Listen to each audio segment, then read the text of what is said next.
Ow!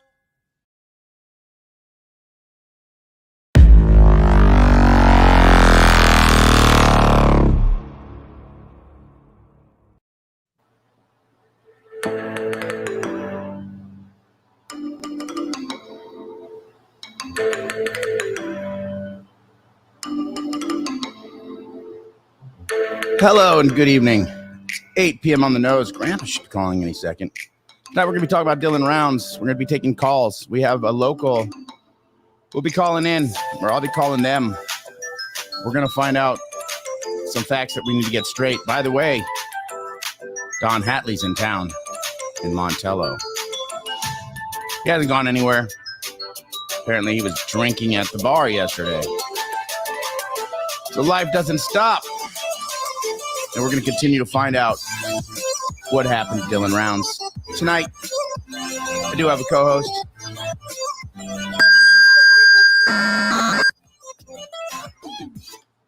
What do you want? Hello? Grandpa. That was weird. Well, that was loud. What is an SOS? He was like, was he cussing? What was going on? I don't know. I need to put a shirt on. I didn't even realize I didn't even put a shirt on. 1 second. Oops. Nice splish, not your fault. It'll be okay. That was loud. I don't know what that was. He'll probably be calling back here in a second. I almost turned on my camera. I turned on my camera and realized. Doug's Roadside Cafe. You kill him, we grill him. Oh, stop that. You stop that, Grandpa. What are you doing? Grandpa, you're... Are you looking at Grandpa? Yeah, I'm working right now. What are you doing? You wash your hands? I did wash my hands yesterday. You call your kids?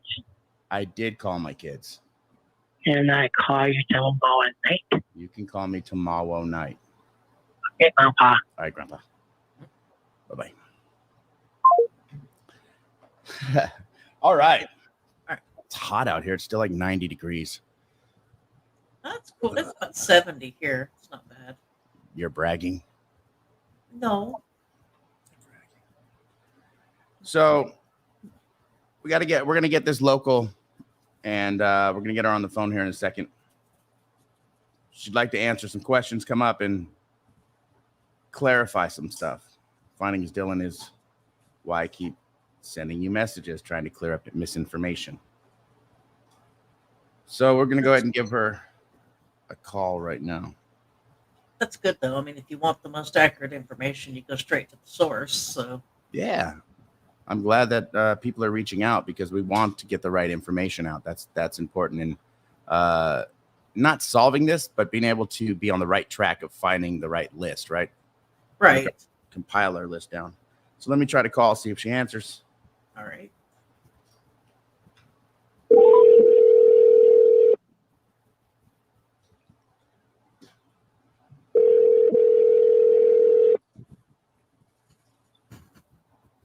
Hello? Hello, it's No Thanks, Doug, and we're on the air. Just giving you a call. Hi, how are you? Doing well. How are you? I'm wonderful. Awesome. So there's some misinformation and some stuff that you'd like to clear up, and I'm thankful for that. So start wherever you'd like, and I'll give you the floor. Okay, well, for one thing, the one thing I want to clear up is the light blue truck parked next to the grain shed does belong to Jim Brenner. Are you the light blue one or the turquoise one? Well, light blue turquoise. Yeah. Okay. Light blue turquoise. Okay. Yeah. He drove that all last year. It's been parked. I haven't seen it in a couple of months, but that is his truck. I don't know if it's registered in his name. Maybe not. Maybe that's why all the confusion. So that's one thing I wanted to clear up. Okay. So another thing I don't want to wanted ask to too many clear. questions because I don't want to. I want to make sure we keep you however you want to talk and feel comfortable on here. You know what I'm saying? Because Okay. I know you're local and things of that nature. So that's why if you need me to cut in or if you have anything that you want me to bring up, I could bring stuff up too. But what was there anything that that we're wrong on about, you know, maybe times or anything like that? Or do you have a list in front of you that you want to talk about? No, I just wanted to clear up that trailer that is missing is his. He wasn't in the motorhome. He was in a travel trailer. And the travel trailer that is gone on the new video was his travel trailer. And there was a white van parked next to it. And the white van does belong to him. It wasn't in running condition, but it does belong to him. Which is still sitting out there. But the blue, light blue, turquoise, whatever color truck you want to call it, it was a Chevy. Next to the green truck is gone. Wow. And that's the one that was overheating. Oh. And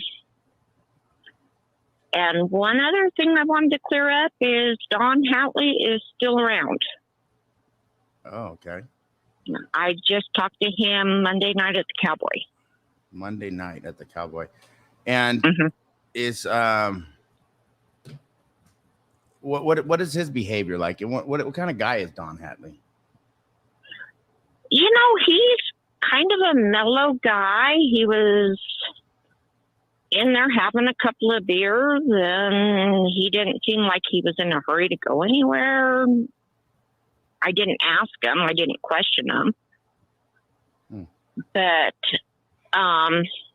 yeah, he's kind of like a. I've never had a problem with him. Okay. So I don't know. I heard he had, you know, everybody is saying that he's moved, and I'm like, no, he hasn't moved. He's still in Montello. Or he was in Montello Monday. I think he's still in Loose End. So he's in Montello Monday, still in Loose End.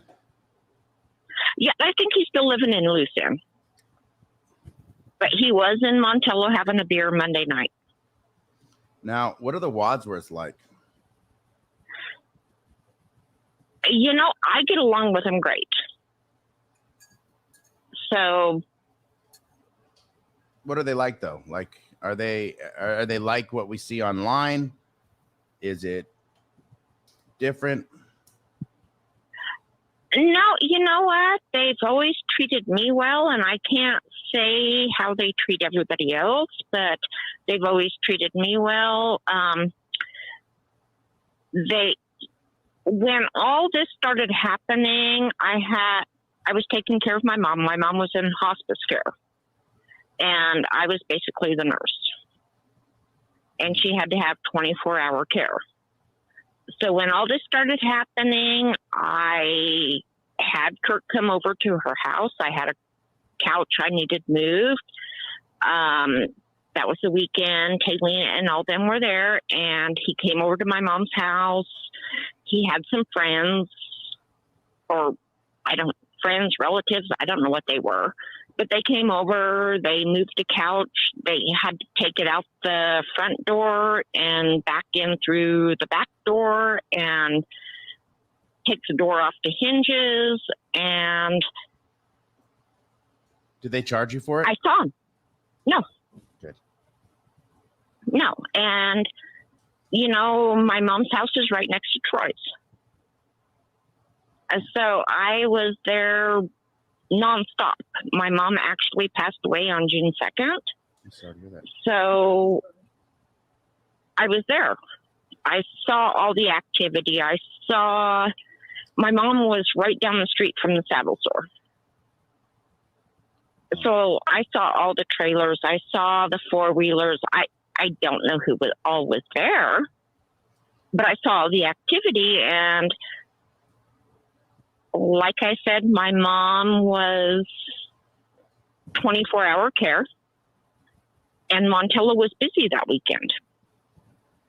And people were going by her house on four-wheelers and side-by-sides and this and that. And I was getting irritated because it's like, she needs her quiet time. She don't need this. Mm. So, I saw him. I mean, I saw Troy. Troy lives right next door to my mom's. Do you know how I saw Troy. Do you know how we got those scratches? 100%, I cannot say, but I know he was on his three-wheeler, and I know he drinks a little bit, and he's been known to throw his side-by-side over on its side, and I know he's fallen off of his front steps a couple of times. So when he says, hey, I rolled my side-by-side, I don't question it. Side-by-side or ATV? A three-wheeler. Three-wheeler, okay. Yeah, the little three-wheeler. Gotcha. Did you know Dylan? Berg or Rounds. Rounds. Yes. You did know Dylan? Yes, I did see Dylan on Wednesday night. My mom actually came home Friday from Salt Lake. She had been in Salt Lake for multiple issues. She was 84 years old and had a broken neck and a broken back and pelvis, and she had multiple issues. But anyway, she came home on Friday. On Wednesday, I did see Dylan. He was down at the Cowboy. He had dinner.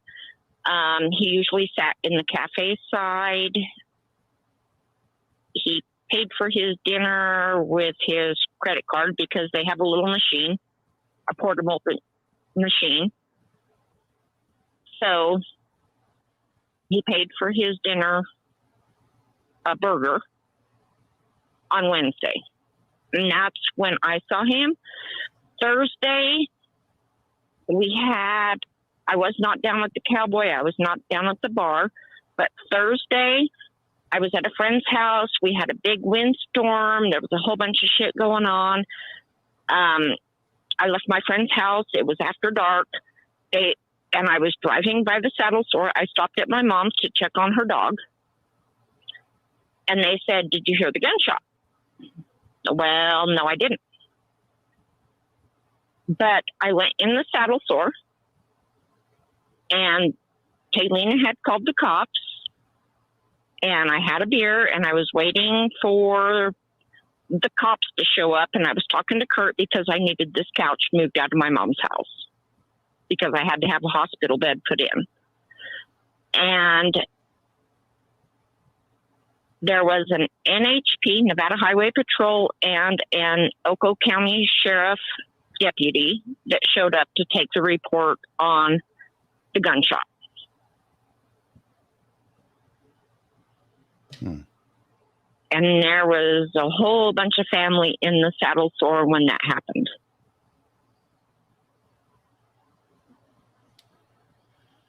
So did you, since you were so close and you frequent the bar, do you go every night to the bar or no? No. Okay. So, but regularly, right? Quite a bit. Yeah. I'm in and out. Or at least pass it. Drive past it. Yeah. Okay. Did you see Dylan living at the trailer most of the time, at Kurt's trailer?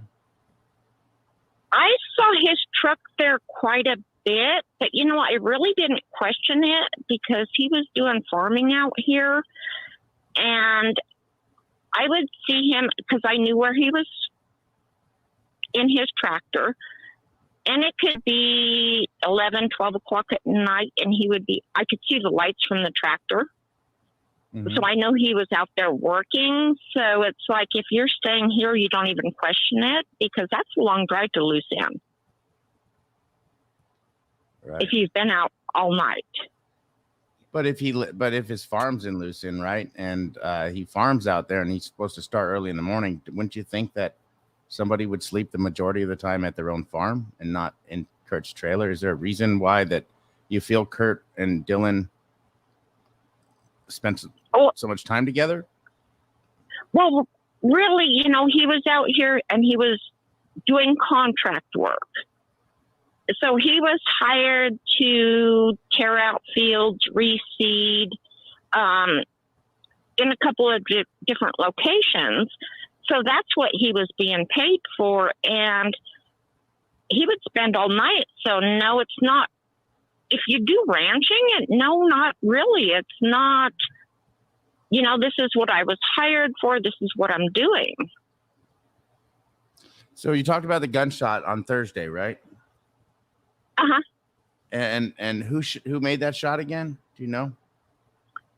I don't know. I just happened to be passing through, and I got kind of waved down and said, "Hey, did you hear the gunshot?" I'm like, "No, what gunshot?" Do you think that's? But then, do you think that's possibly when something happened to Dylan? His truck wasn't there. I didn't, his truck wasn't there. I didn't see him. I can't say 100%, but no, he, when he was in town, his truck was parked at the saddle store, and that's where I was that night. I did not see his truck.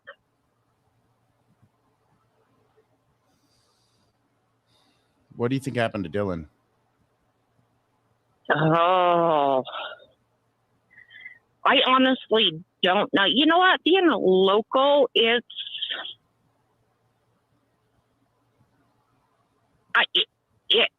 hard because it's like, I kind of know all these people involved.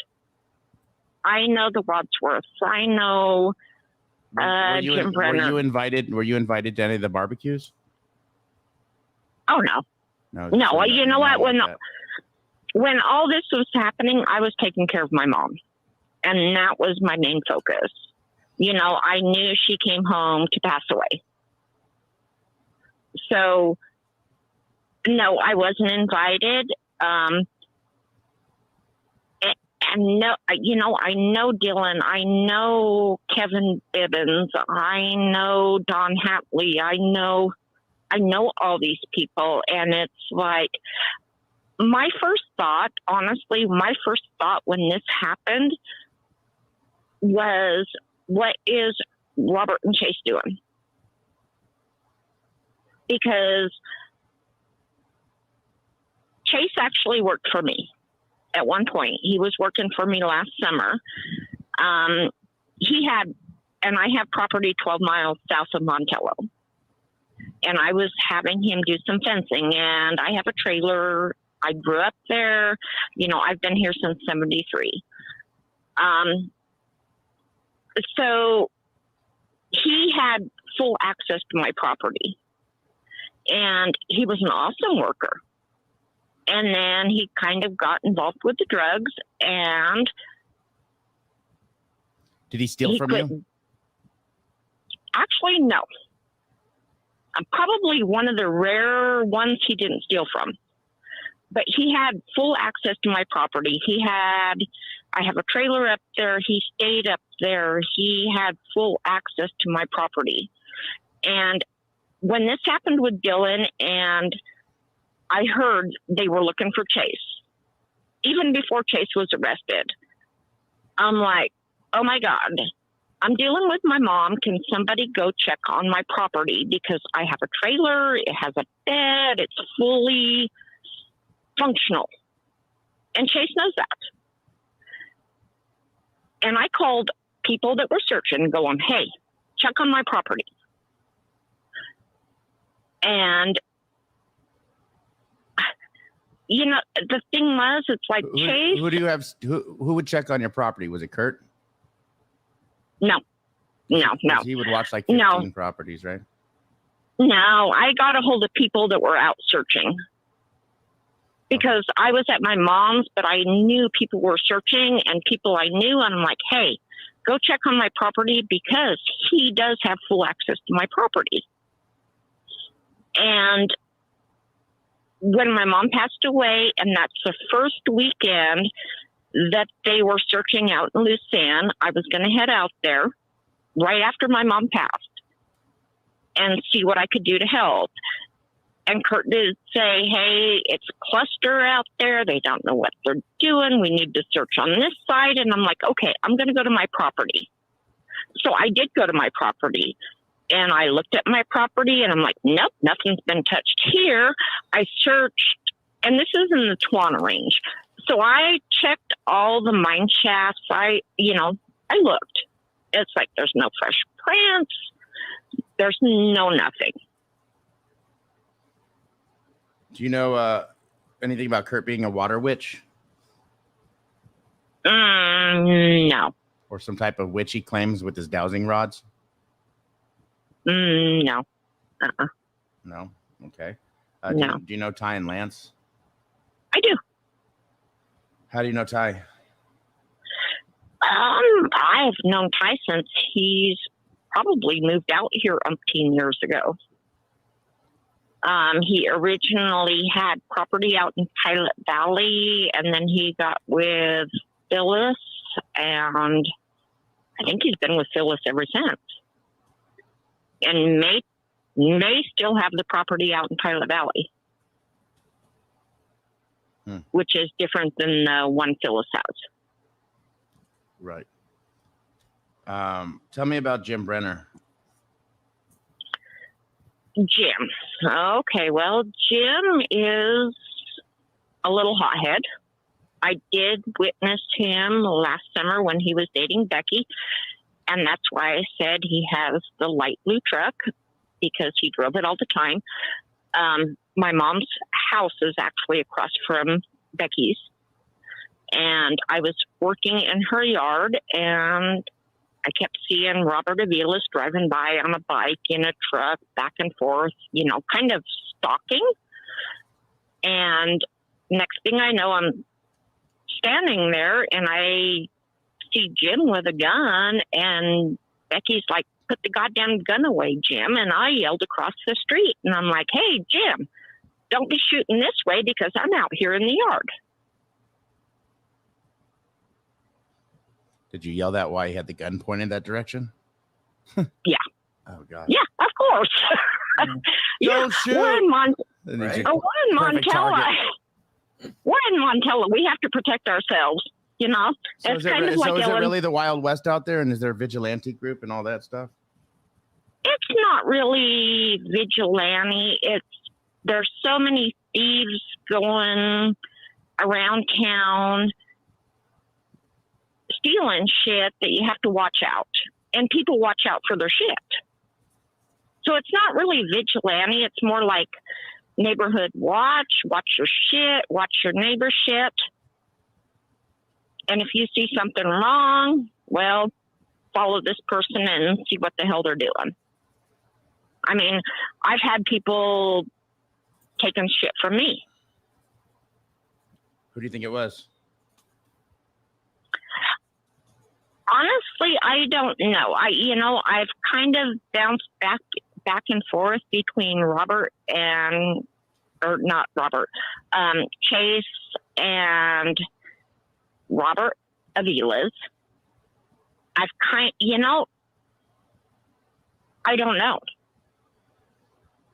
I mean, they went onto my property and stole batteries out of my trucks, and I'm like, who the hell's going to carry batteries around? Right.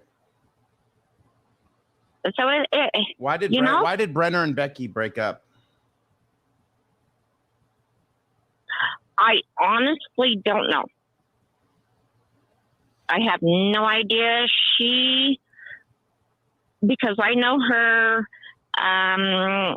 at one point she asked me to drive her out to Brenner's place so she could talk to him, and I told her no. I'm not getting involved in this.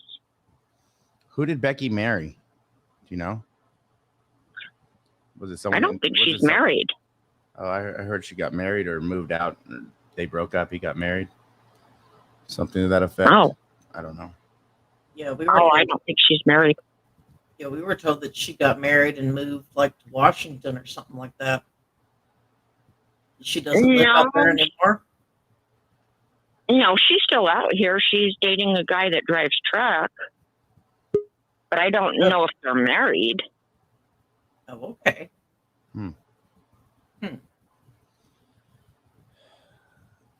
Yeah, I don't know. Have you ever known Kurt to wear red lipstick and a red wig? No. and it might be possible, but no. No. What about? And I've known him a long time. What about all of his wives? What do you make of that?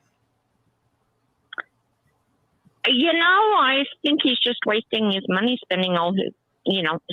wasting his time spending money to the Philippines. But I guess if that's his thing. Cool. I got Black Dove up here and Crime and Justice up here. I wanted to ask you about Troy and Scott, and then we can, kind of fish some more questions. You got some more time for us, yeah? Yeah. Awesome. Troy and Scott have both been talked about holding women hostage. Which one was it, or was it actually both of them, as we suspect? The women holding hostage was actually Wade Shoup. It was neither of the Wadsworths. So that was Shoup, the guy who shot himself in the foot? No, that was that's the guy who Montello shot in the foot. Oh, okay. Yeah, no, Shoup is in prison right now. For doing but yeah, really that bad things to some kids and stuff, and his wife, right? Something like that. Yes. Okay, yeah. So Troy, what kind of person is Troy? I know he lives next to your mother and all that, right? My honest opinion, my mom left the hell out of him. I've never had an issue with him. I can't say anything bad. He looks creepy. No, that was a bad picture, but it's it's a really bad picture. Well, it makes him look like Charles Manson or something.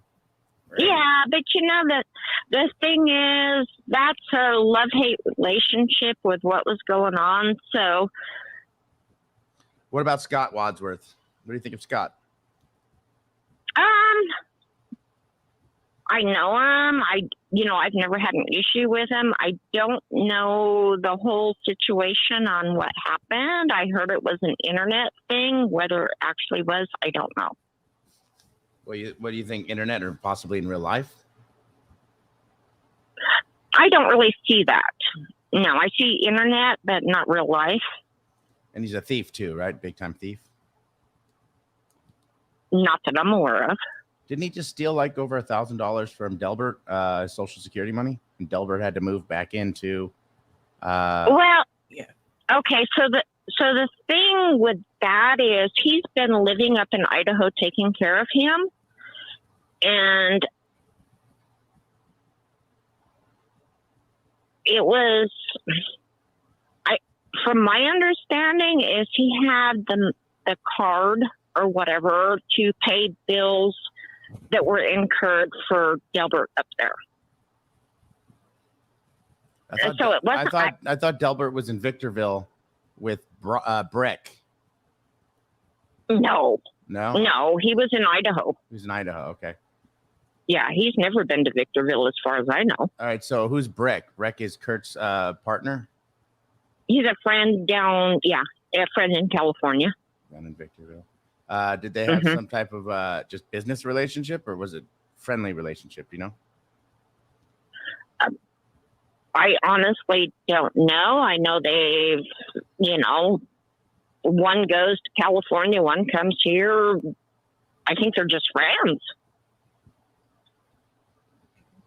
Do you know how Ty met Jim Brenner? No idea. I didn't even know he knew Jim Brenner. Did you mean Ty? Go ahead. Yeah, go ahead, Black Duff. Did you mean how Ty met Jim Brenner? I didn't know they knew each other at all.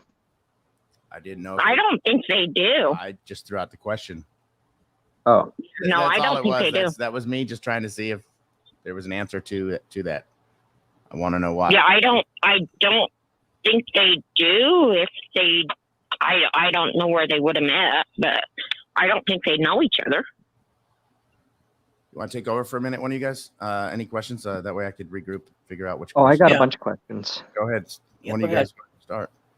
So you live in Montello. I got here late. I'm sorry.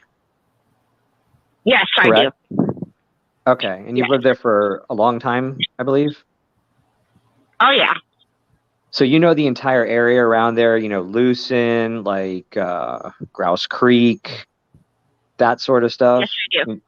Okay. Uh-huh. So you probably know a lot of people in that area, right? Yes. And being that you're a local, the locals talk and everything, I'm wondering, like, not specifically what you think happened, but what's the buzz around town? Like, what are people saying about what they think happened to Dylan?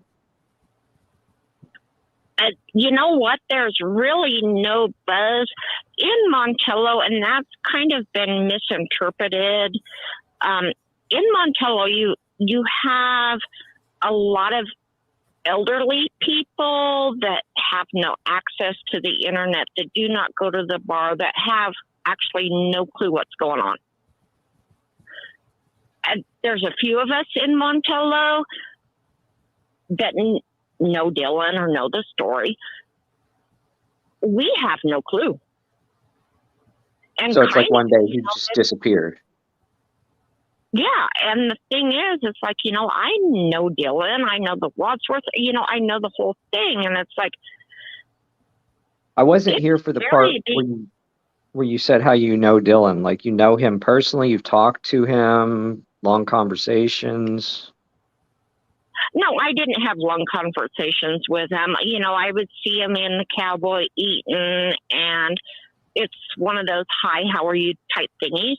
But I knew him because what caught my attention with Dylan is I saw him roll through Montello in this big truck, and he looked like he was 12 years old. And I'm like, who the heck is that? You said he looked like 12. So why would Kurt say in an interview, like, I thought he was 20, 21, 20 or 21 years old, because they obviously didn't know each other's ages. Kurt's like, well, I don't even think he knows I was 62. And then they've known each other for so long. Is there not a time where they celebrated a birthday together? Or did you ever see like a party for anybody at the Cowboy? Or no, Dylan hung by himself. Dylan had these jobs out here, and he was all about his haying and what he was doing. And he would stop in the Cowboy and he would have dinner, but he would sit in the restaurant. He wouldn't be by the bar. He would sit by the restaurant and he would eat his dinner and sometimes talk to Kurt, or sometimes, somebody from that he was working with, but he didn't really socialize. So you would have seen him multiple times over the course of what, like months? Oh yeah, the last so you would year and a half. And and I heard you say that you saw him staying at Montello rather than going back to Lucin. Was that like a recent thing within the last couple of months, or was that something that was going on for a long time where he would just stay in Montello? It had been, it was nothing new, because I would see him out in the fields. I mean, the pivots he was working on are right across from Montello. I mean, within a mile and a half. Oh, he was working on those pivots. I know those pivots. Yeah, so you could look out there and you could see the tractor going back and forth, back and forth, back and forth. So he wouldn't have been working in Lucin when you saw him, right? No, I did not see him in Lucin, because I have actually never been to his place in Lucin. But to see him out here, you could see the tractor and you could see everything going on. I mean, it's plain as day from Montello. And you would see the lights, and it would be 11, 12, 1 o'clock in the morning, and he's out there doing whatever he's doing. So when he gets done, who wants to drive all the way back to Lucin? Yeah, I'm not making anything Yeah. of that. I'm just saying, like, since you saw him recently and you had seen him for a long time, did you notice a change in his demeanor recently? Did he seem like he was, I don't know, scared or intimidated by somebody? Did he look withdrawn, something like that? No.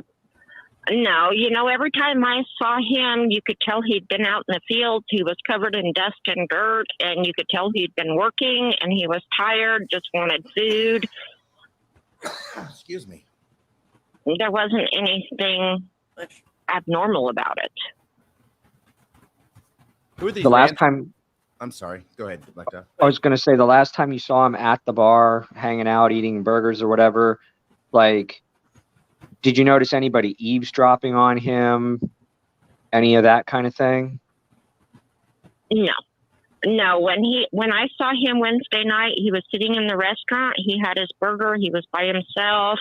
He came up to the counter after he was done, and paid his bill. He paid with a credit card or debit card or whatever. And it's one of those you just put in the machine and put your PIN or whatever. I don't know. And you did physically see him? I did. Yes. Okay. That was Wednesday. Did you know anything about Chase being bloody? Because Chase, Black Dove, I don't know if you know this, but Chase used to work for her.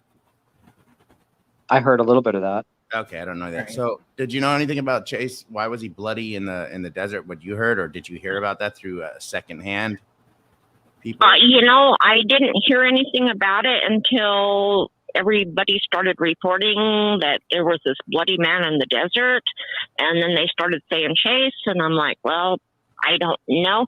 Chase kind of got mixed up in the drugs, and I hadn't seen Chase in probably 2 months. He never finished the job I hired him to do. Right. So when was the last time you saw Chase? Chase, I saw him, oh gosh, it was probably in February. Okay, so it's been a long time. And you didn't see him at the gas station? Like, people have said, oh, he was hiding in a car at the gas station and Robert Avilos was driving him around and all that stuff? No, but I will tell you on Saturday, because my mom was home, I was taking care of my mom. She came home Friday by ambulance from Salt Lake City.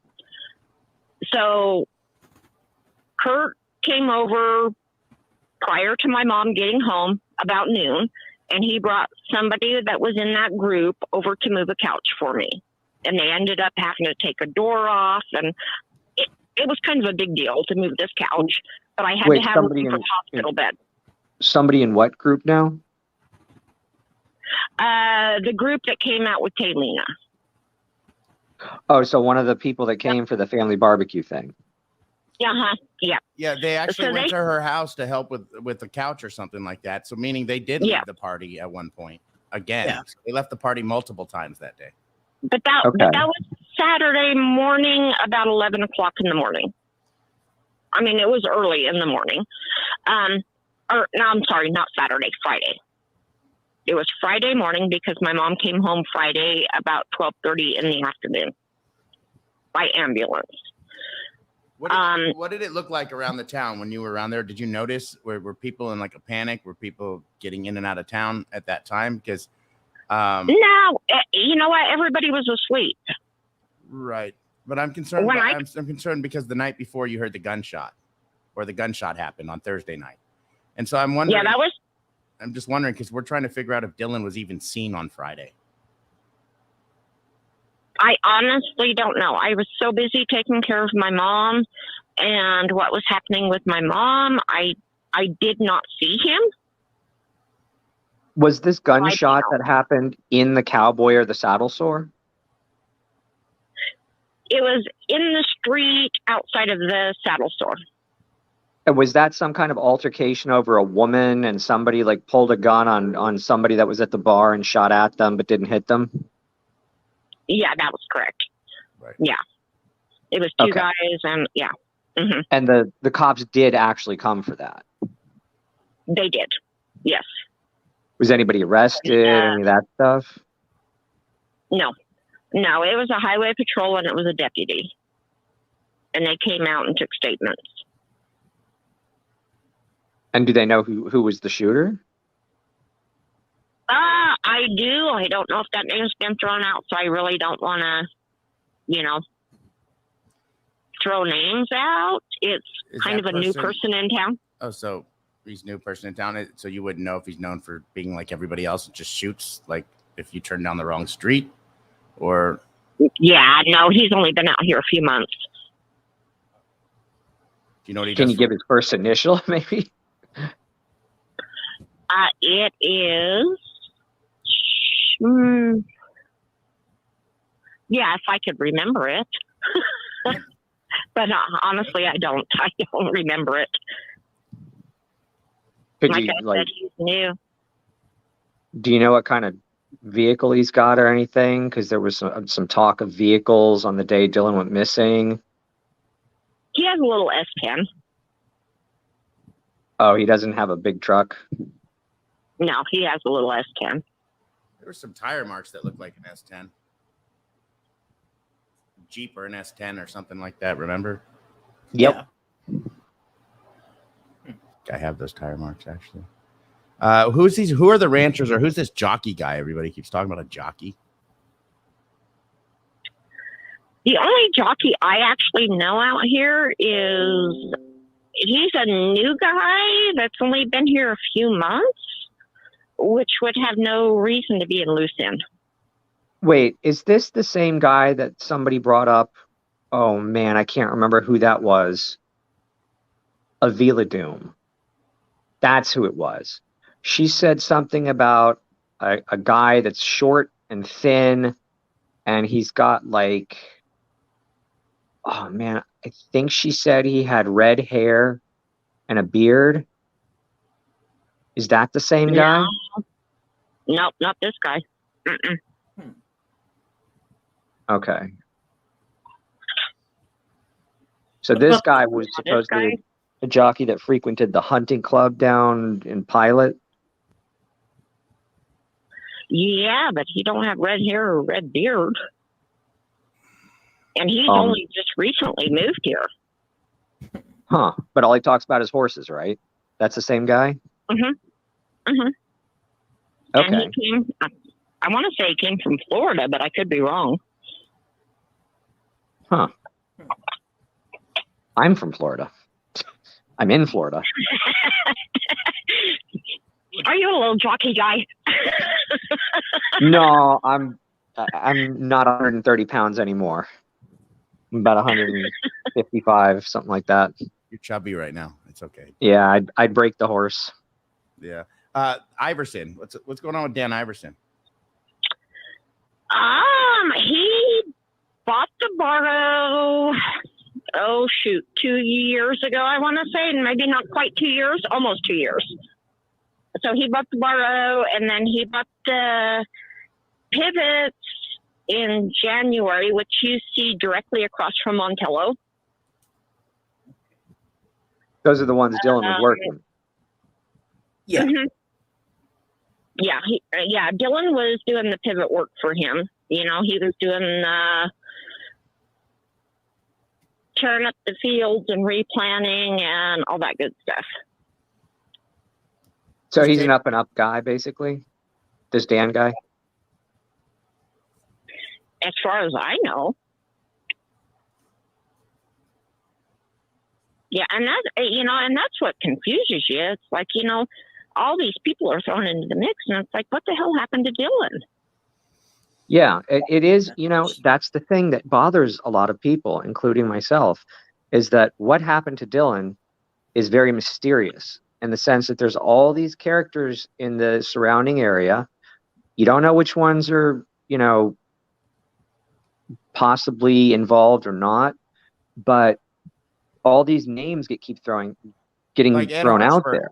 What about Ed Yeah, Ed Harshberger? Harshberger, all that stuff. But you said, so Dan bought those pivots and Dylan worked them for him. It sounds like there's a lot of land that exchanges hands out there. Do you know of somebody who would have been buying up a lot of land and wouldn't want Dylan to be out there farming or anything?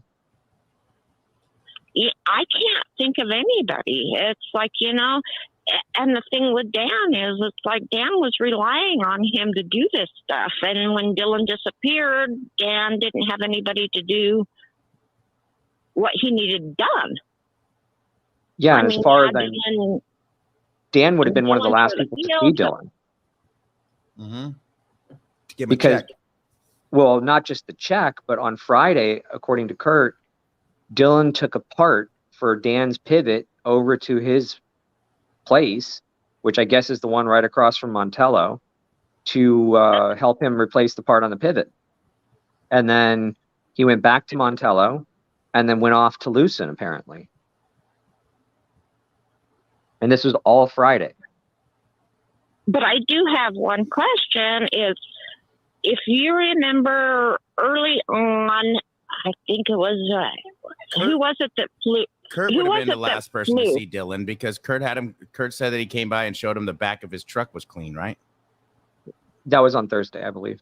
That was Thursday. Or when? Yeah, Yeah. that was Thursday. I Day of think. the barbecue, and that's why he didn't stay. No, then that would have One been. question-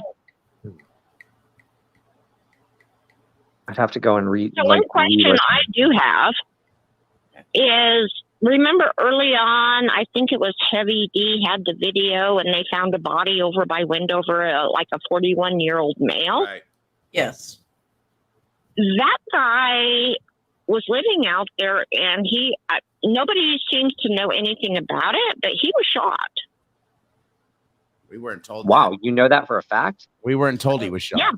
We said he Yeah, and- expired through dehydration and stuff, and he was just out in the desert. No, I was told that by the person that owns the property where he was living at. Wow. Oh, So wow. Chase being out in the desert, all bloodied up, also hiding guns, doing stuff. What was he out there for? Do you even know? Do you know Chase's dad? I do not. No, I know Chase. And like I said, Chase done a lot of work for me, and he was really good until he got messed up into the drugs.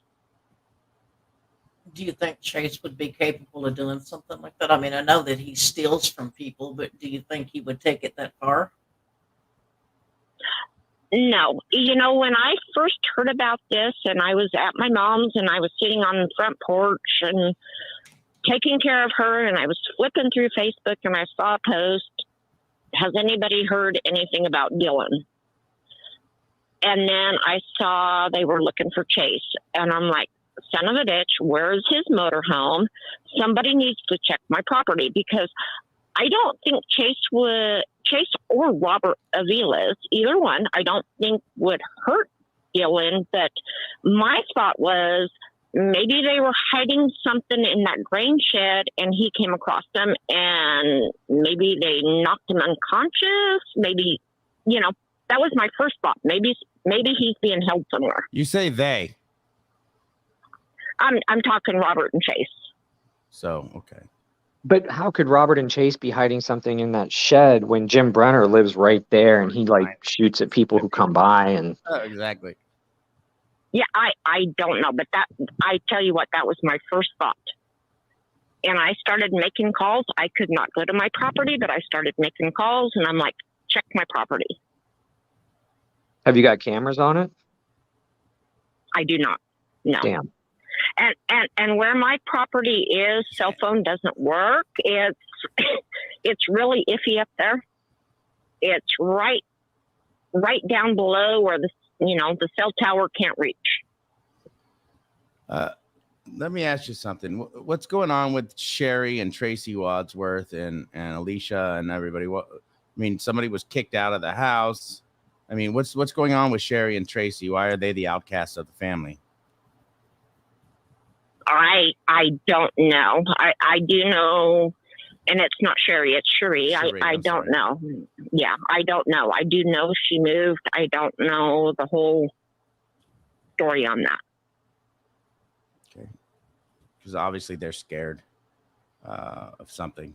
And I think they think their dads and family members are capable of this, is what last I heard. Ed Harshberger. Do you know him? Yep. He's a snake, but Meaning what? He hasn't. Snake for what? Business or as a person? A business. You know, he uses people. He gets loans. He borrows all this money, and but I haven't seen him in a couple of years, so I don't think he's been out here. I forgot where he moved. It wasn't Arizona, was it? I believe. Arizona, I think it was Arizona. Yeah. It was? Okay. I believe so. My memory's not that bad then. That's good. Right. So what about other people that, you don't have to throw names out there that haven't been said publicly or whatever, but everybody's been talking about the same people for months now, right? And 3 people have been arrested, and a whole bunch of people haven't been arrested, but they're still talking about this, Dylan Rounds disappearing and everything. But what I'm more curious about is people who aren't talking, at least not going and, running their mouths on YouTube channels and stuff like that. Well, and the thing is, and it's kind of like me being on here tonight. Everybody in Montello knows who I am. Right. I mean, it's not going to be any secret of who I am because they know my voice. Well, and you mentioned you talked to Hatley in the bar last night and everything. I'm pretty sure that there's people that can put 2 and 2 together. Not sure that everyone can add out there, but I'm sure. Well,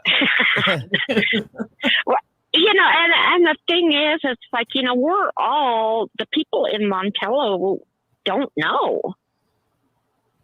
Like I've said, the people in Montello are elderly, retired. They don't have internet. They don't know. When you but when you say that, so you have people outside of Montello, the new people. So you got people coming in and out just to that bar because that's like one of the only places to eat, just even coming out from right outside of Montello, right? Correct. Uh-huh. Right. But you just said something really, really, really interesting and intriguing to me. So if the people in Montello don't know what happened to Dylan, do you think it was somebody from outside of Montello that would have done something? And what would the thing is, it's scary out here because if the people that are not, if the people in jail aren't responsible for this, we've got somebody going around murdering somebody. And who the hell is this? Well, you got a 41-year-old guy that now we find out is shot. Right. Mm-hmm. I mean, that's a little troubling to me. We got all these problems with guns, with people with guns right now. And what is Jim Brenner going out into the desert and shooting people like he's the only wild one? Like, there's got to be other people shooting. And I don't know, The guy who was shot out in the desert, the 41-year-old guy, was the 41-year-old guy, was he like, was he a landowner? Did he have property, or was he just like, living a very humble life?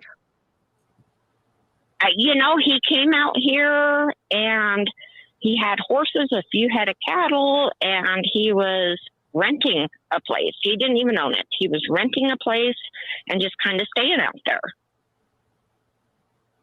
So how far away from where Dylan was did they find this guy?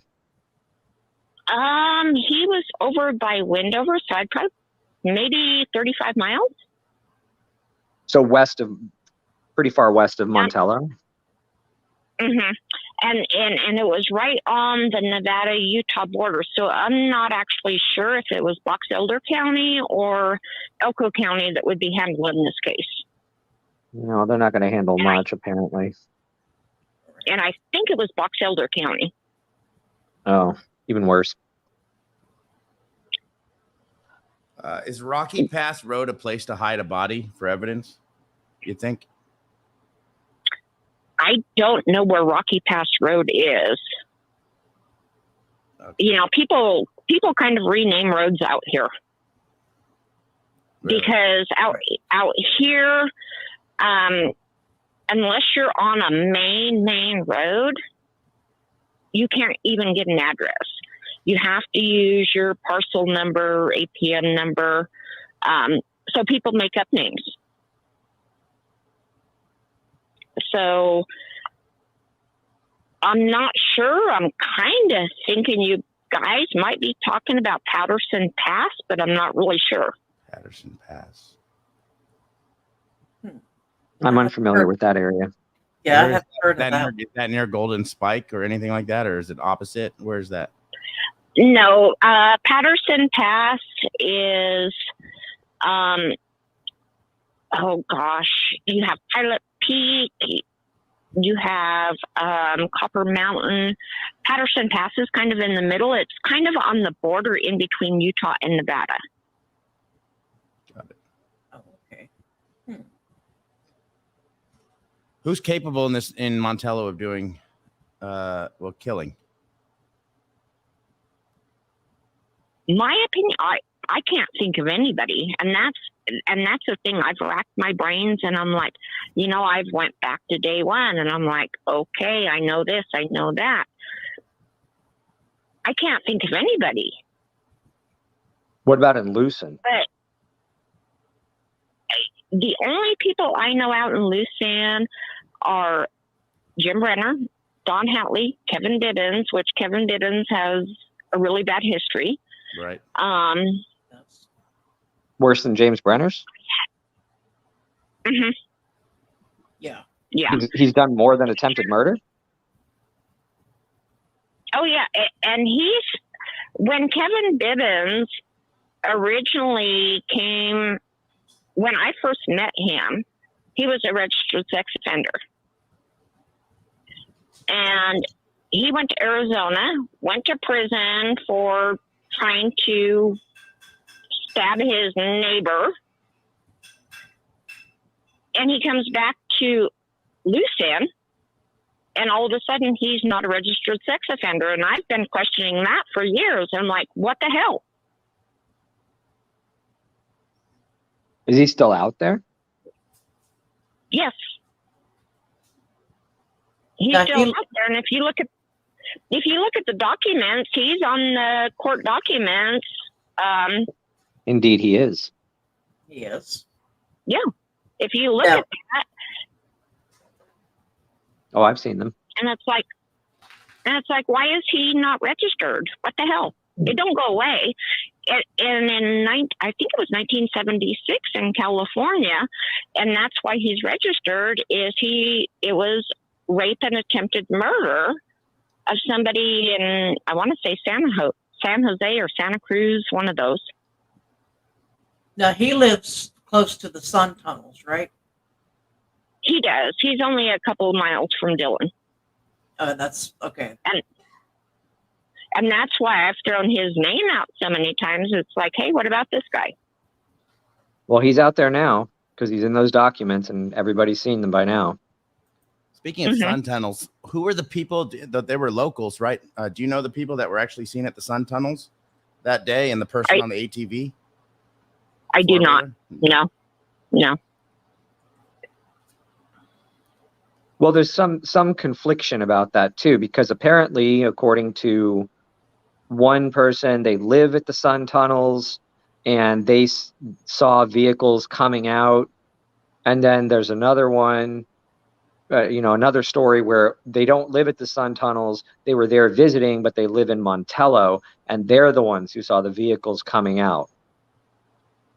And it was a pickup truck with a travel trailer, a ATV, but that was earlier in the day, and a truck with dualies and a big light bar. I don't suppose you who has a dually out there with big light bars? Do you know? Yeah, that's a pretty distinctive truck. I have no idea. We have dualies out here because we have ranchers out here that haul trailers. I mean, with giant light bars and distinctive markings, though? No, and that's the thing. I haven't heard this whole story, so I don't know what color of vehicle. I don't know anything. I heard the dually part. I heard the light bar. And that's hard to say because there's, a lot of people out here. Hey, Black Dove, were you here when she was talking about Brenner's trailer was confiscated, and so was one of his. I think his truck was also the one that breaks down.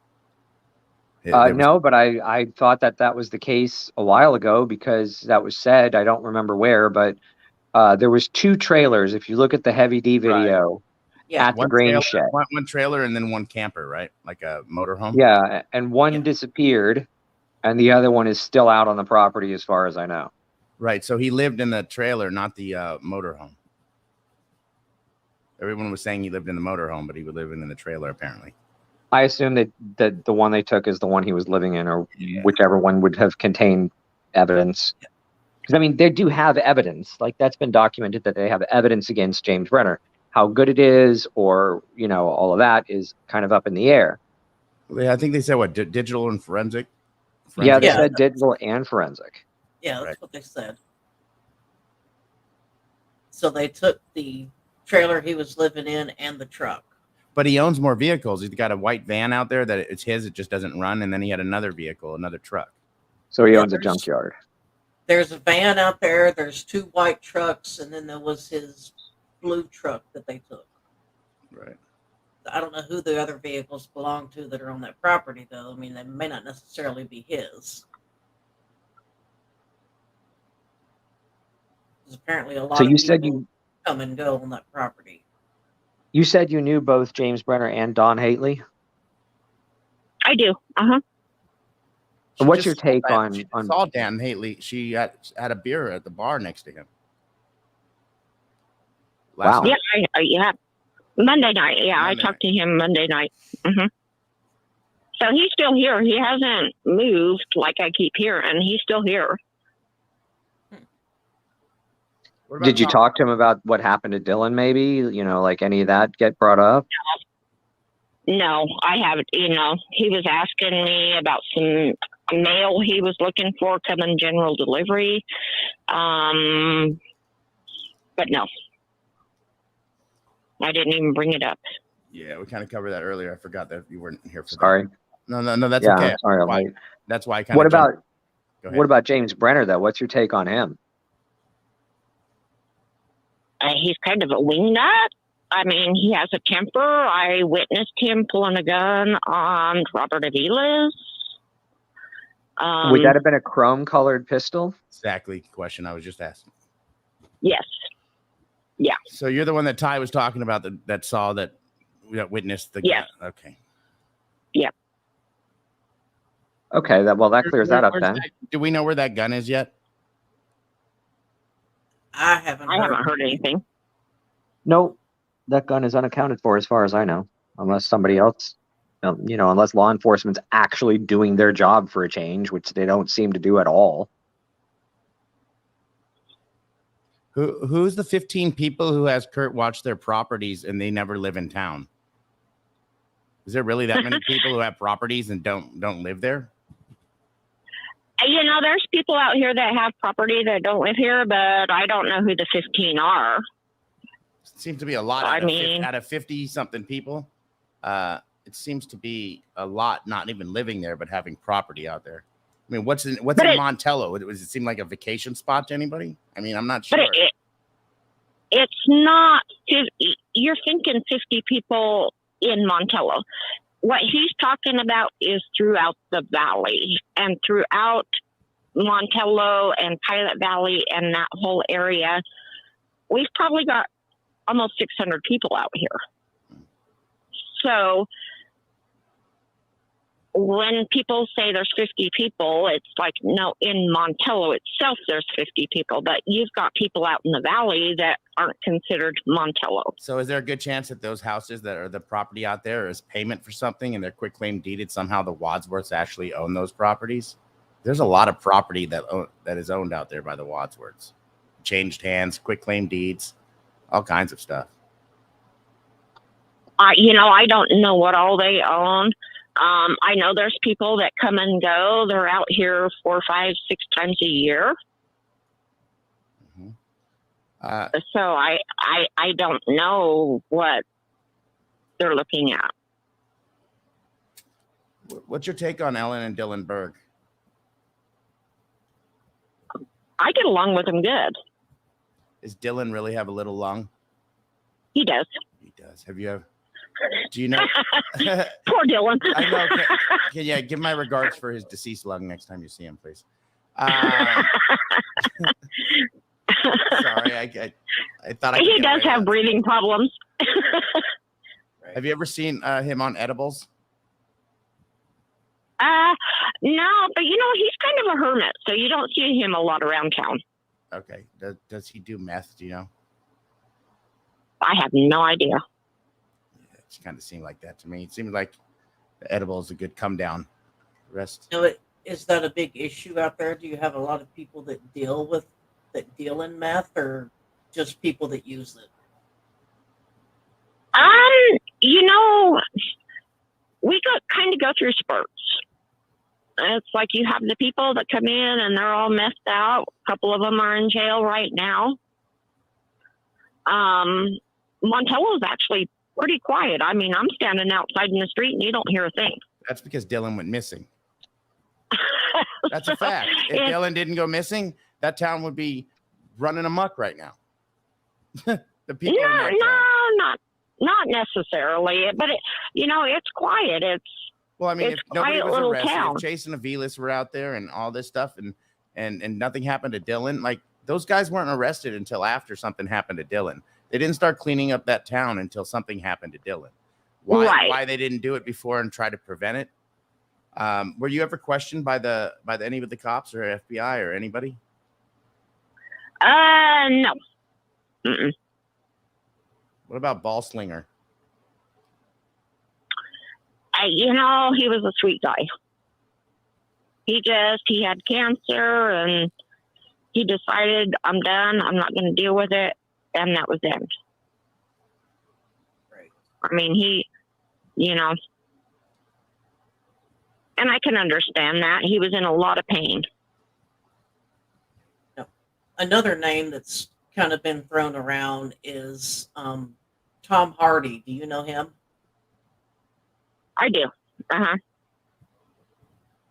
He's, whether he's on meth, I can't say because I don't do it, so I don't know. Right. He's kind of high strung. He has his property south of town. He's out there. I do know Paul's property was searched by the FBI. They had cadaver dogs and everything else at Paul's property. What happened at Tom's, I don't know. I just knew that was one of the names that has been brought up. Was Tom Hardy and 5 other people, but those 5 other people weren't named specifically. So Paul's property was searched with cadaver dogs by the feds? Yes. Yeah, they brought in the cadaver dogs. They searched every inch of that property. And what had happened, and another name you probably know is John Hughes. He lives out at Paul's place. And I think that's the junkyard you guys keep talking about. It's not Tom Hardy's. The junkyard, John has cameras out there. They saw Chase and Robert Aviles out there, and I want to say it was the Sunday after Dylan disappeared, but he caught him a week after. No, the day after. Just the day after. He caught him out there doing some digging on camera at 1, 2 o'clock in the morning, whatever time. He called and reported it.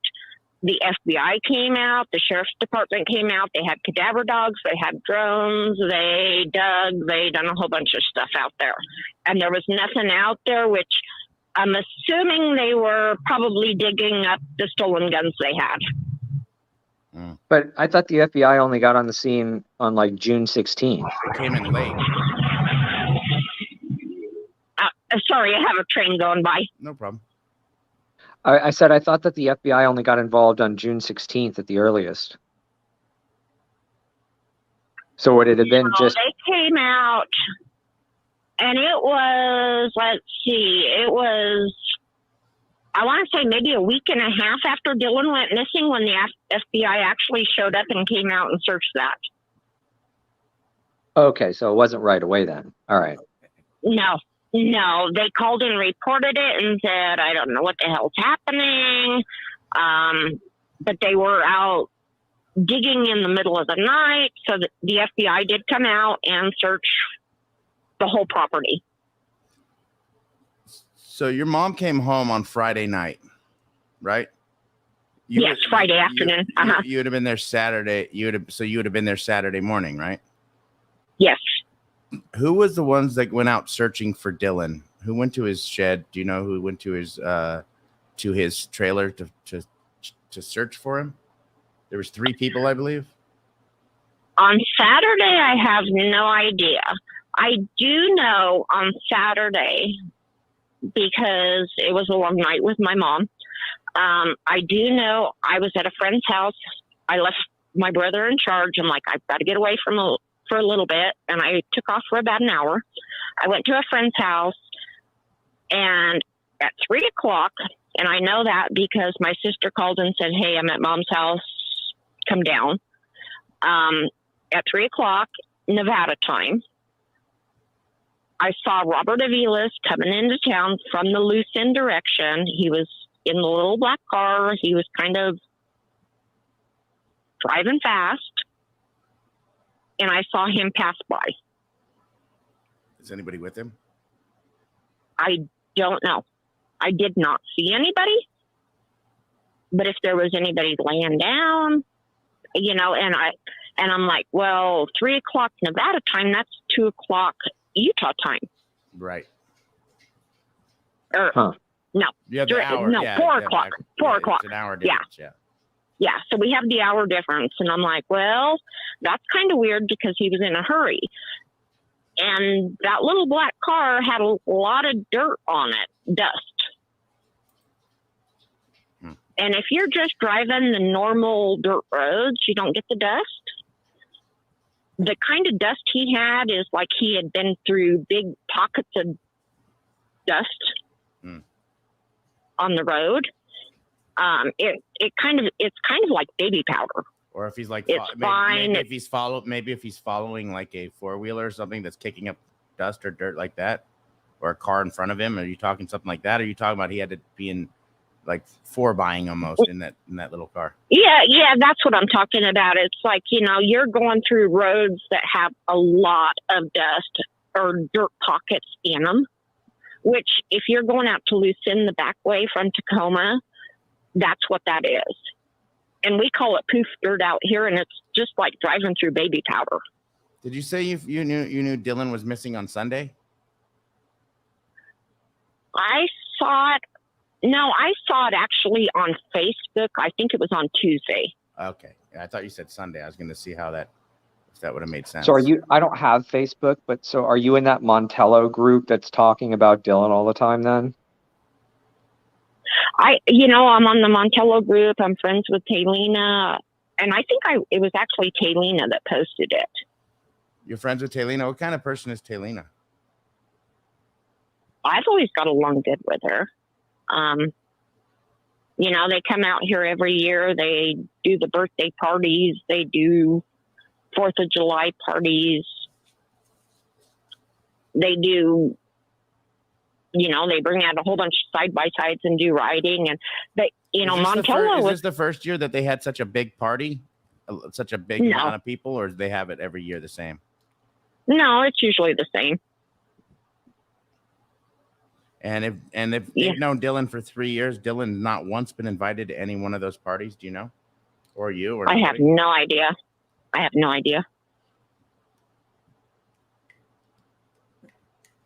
No, I know they come out, and every year it's a thing. They get their side-by-sides and 4-wheelers and dirt bikes and whatever and just go ride. Do you know an Elaine Price lady? I do not. She was named in Jim Brenner's court papers, I believe. Yeah, I haven't know who that is either. Do you attend any parties out there? Sometimes. Do they often barbecue in the rain?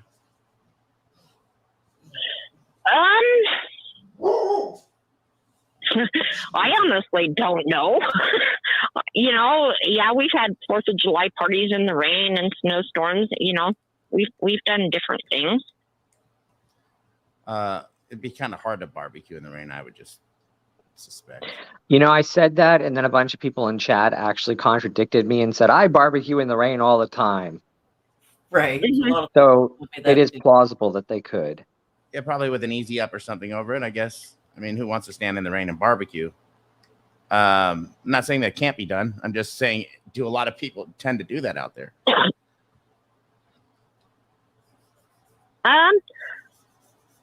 Yeah, it's not unusual. You could have the barbecue outside and it's enclosed, and you can be sitting inside in the garage. So, can you see Dylan? I mean, is it possible to see to Dylan's farm from Montello? No, definitely not. Okay. Mm-mm. You'd have to be up on the mountain. I know where the sun tunnels are. There's no cameras or anything out there in any of the establishments. Like, nobody's worried about nobody. I mean, no. The only place I know of a camera in Montello is at the dumpster. A dumpster? They got to make sure you're not dumping your trash in their dumpster. Oh yeah. Well, people throw mattresses and couches and all kinds of crap. So there's a camera at the dumpster. Huh. But and where does that go to? I mean, who's watching that? Elko. Mm-hmm.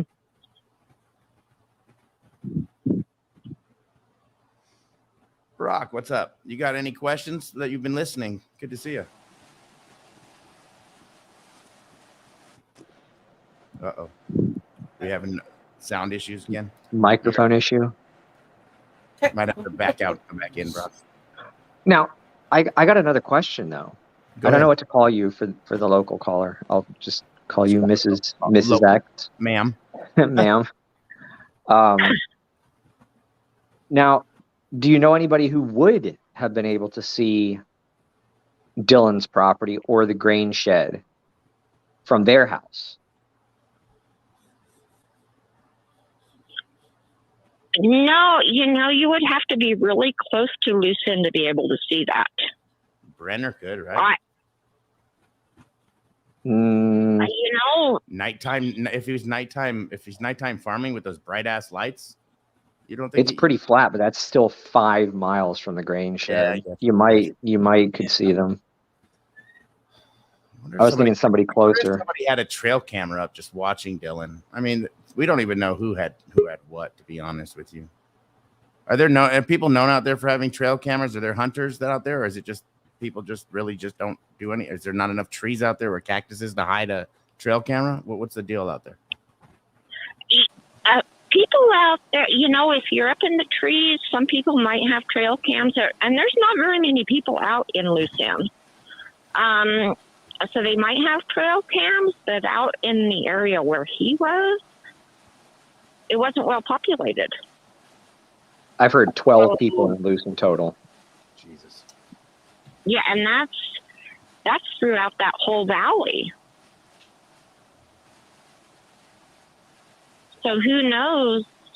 I've been out to the Lucin tunnels. I have never been to where Dylan's farm is. I have never been to where Brenner was. So I don't know. Well, the sun tunnels are only about 1.5 miles, 2 miles south of the shed property where Dylan kept his grain truck and where James Brenner lives. So, and the gate from that is even closer to the sun tunnels, like the gate from that property. And that's where Taylina said that somebody who's local to either Montello or by the sun tunnels, it's not really clear, saw vehicles exiting the property at high speed. Well, one of them, which was a truck with dualies and a big light bar and distinctive markings, going south, though, and then east.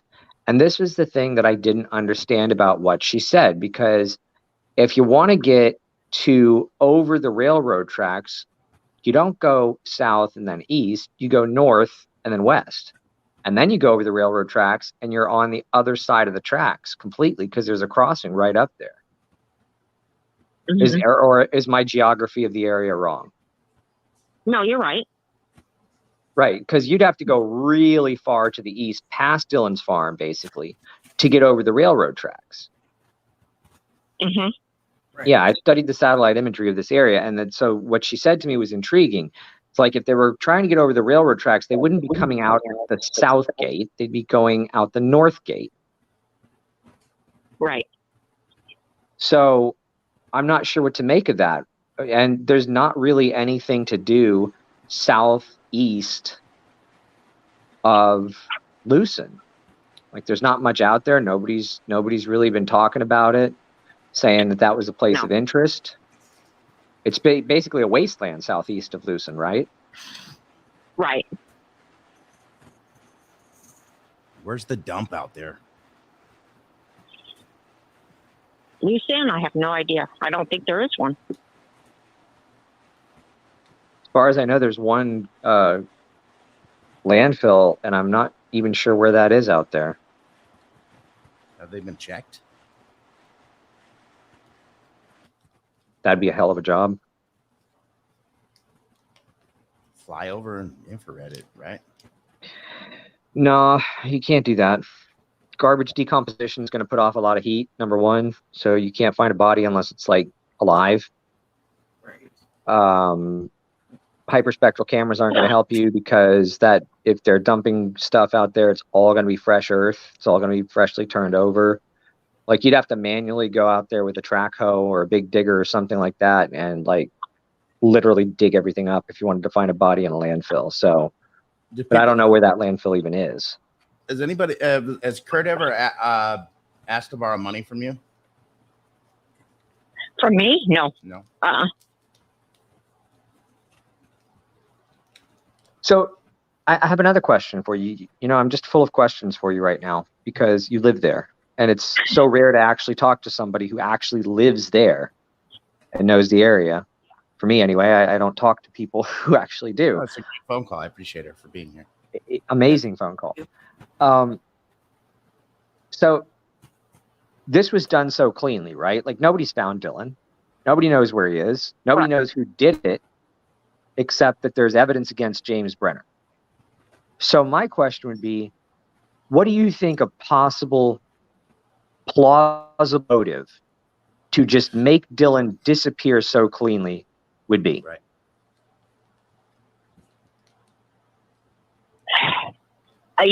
That's a hard question because it's like, you know, I've ran this through my mind over and over and over again. And it's like, what the hell could have happened? I don't know. It's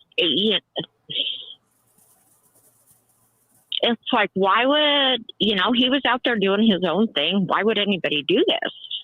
But where could he possibly be? And the people involved aren't that smart. Well, if you listen very carefully to what other people have said, namely Kurt, and I'm not throwing Kurt under the bus for this, by the way. I'm agreeing with Kurt. Kurt said very clearly that he thinks that whoever orchestrated this is so smart that they made Dillon disappear, and the people who have it be pinned on them don't even know how they got framed because there was jobs delegated, things that were done. Right. And actual mastermind is sitting somewhere laughing about all of this because he got away with it scot-free while everybody else goes down. Right. Possibly including Kurt. Because everybody's looking at him. Right. I've been very suspicious of stuff that he said personally. But if you think about it, especially it like they'll kill Dillon and they'll do the same to me. Right? They killed Dillon and they'll do the same to me. He said that. He did say he did say that. Right. So what I'm wondering is like then, and Kurt threw out there the name Tom Hardy. Tom Hardy is probably like, I've heard the name Tweaker Tom be thrown around about Tom Hardy and that he's not that smart and he's kind of a douchebag or whatever, but he's not some criminal mastermind genius who could orchestrate this thing. Mm-hmm. So, yeah, do you know any criminal mastermind geniuses that could possibly pull this kind of thing off? And if you do, don't say their name, obviously. But forward that. And I honestly, I have no idea. You know, I sit here in Montello, and I'm like, who could do this?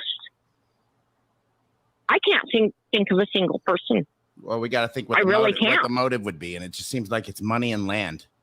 Just trying to figure out who. And that's the thing. It's like, you know, who started talking about Dylan's money at the bar. I just want to know where that started spreading around, that he had money, and then people were all after him after that. He gets gone. And I don't know. I was never part of those conversations, so I don't know. You never heard anybody while you're sitting at the slots drinking a beer talking about this or anything? No one's Dylan's money? No. I've never heard anybody say anything about Dylan's money.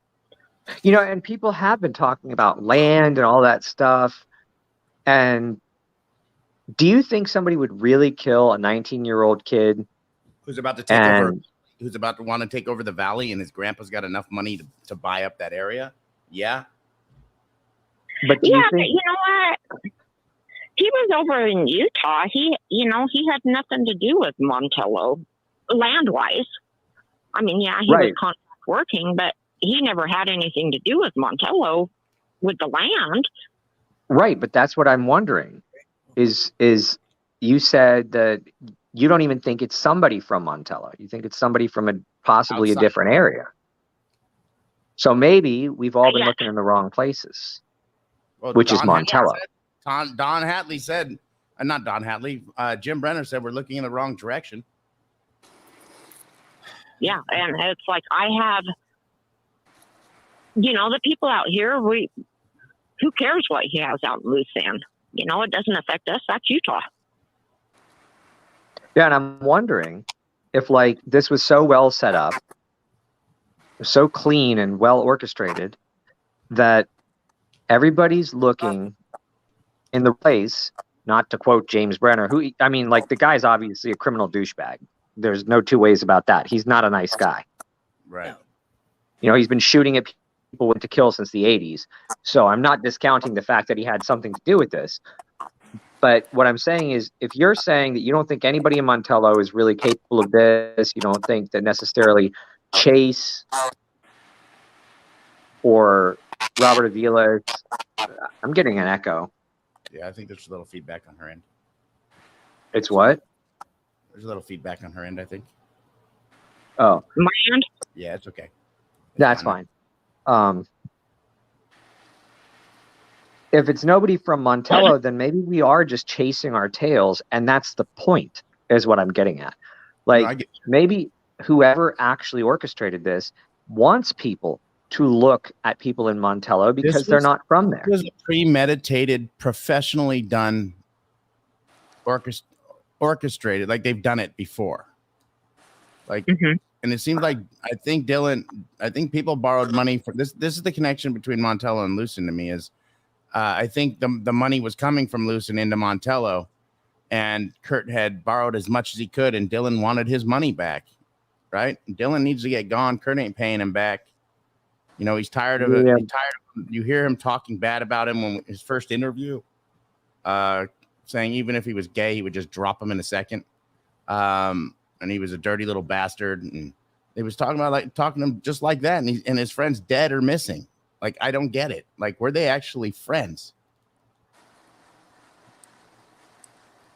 Yeah, that's what's confusing is why he would be talking badly about Dylan now that he's missing. That's, if that's Dylan was so close to him and like a son to him and all that. I never. He didn't even know his age.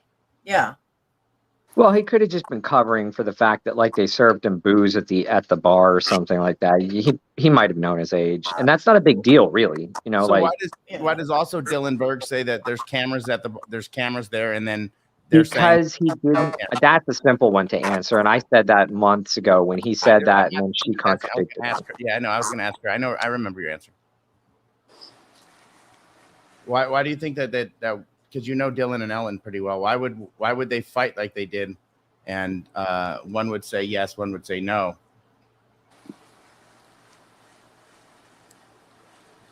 I don't know, a love-hate relationship. Good old little long. No, they No, I love think that. Yeah, but if I had to guess, it's like if somebody says, "Hey, do you have an alarm system on your house? Because I want to rob you," and you say, Right. "No, I don't," then they're going to rob you. But if you say, "Yeah, I got the best alarm system in the world," they're going to be like, "Okay, well, maybe I won't rob them." No, I get you. I get you. I'm just trying to figure out why there's one camera in town. And I think it's at the ATM in the gas station or something, And the garbage dump. and the garbage dump. Now there's 2 cameras in town. You think Elko could at least like invest in one more camera, like put it where it needs to be? Like, could you like? But think about this, okay? Both Elko and Box Elder have done nothing. They have said from the get-go, like they literally told Candace, "Good luck with that." Right.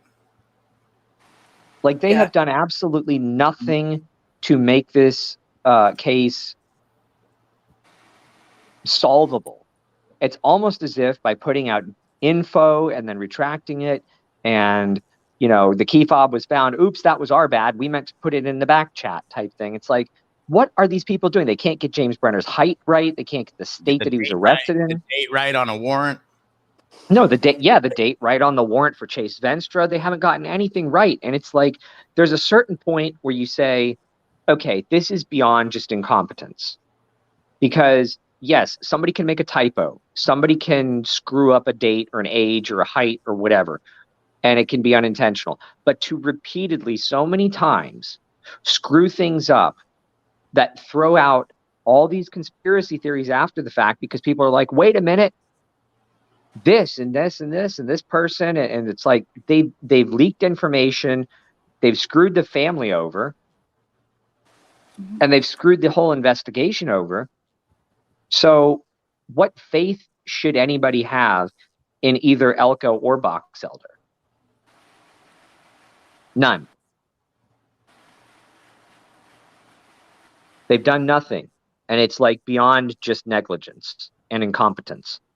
It's almost like they're trying to screw things up. Hey, Brock, thank you for being here. Let's see if your mic works. And I want to say, everybody, my phone is just about ready to die, so I'm going to have to get off here. Okay. Well, Brock, do you have any quick questions before we go? I was just curious to know that gunfight or fire that went off on Thursday. Did anyone else respond to that, like the local fire department, or does that fire department have paramedics? They have paramedics. There was nobody injured. It was just a shot that went off in the air. So it was just reported to Elko. It was a 911 call. And it was just reported to the sheriff, and highway patrol responded. Right. Without knowing of any injuries, wouldn't they have responded or no? The local paramedics?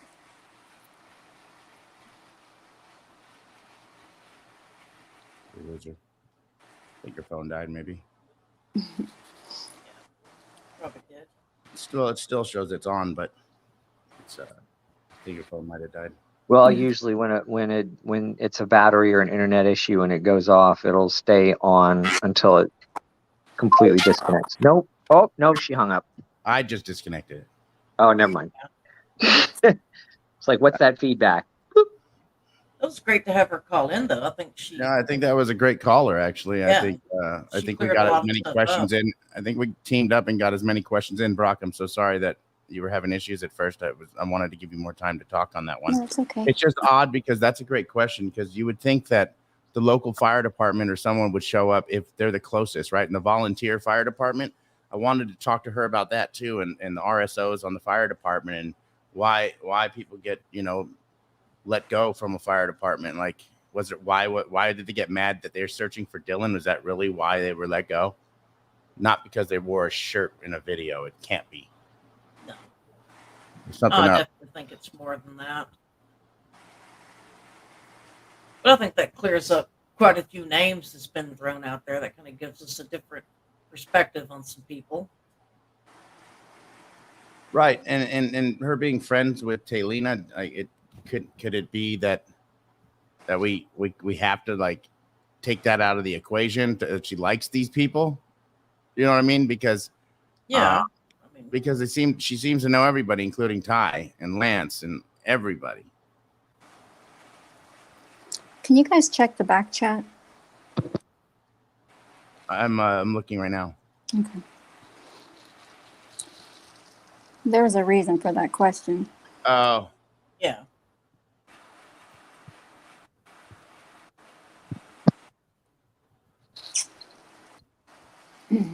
But the only people we really didn't get to is that whole Lee brothers situation. That's the only name we really didn't get put out there. I still ain't figured out who they are. Who are they? Yeah, who they are and how they tie into this.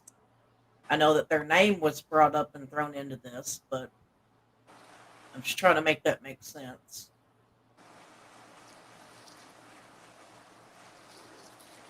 Well, there's so many things that don't make sense. Law enforcement's reluctance or inability to handle this situation properly from the get-go, which, now I've been skeptical of everybody from the beginning. Right. Right.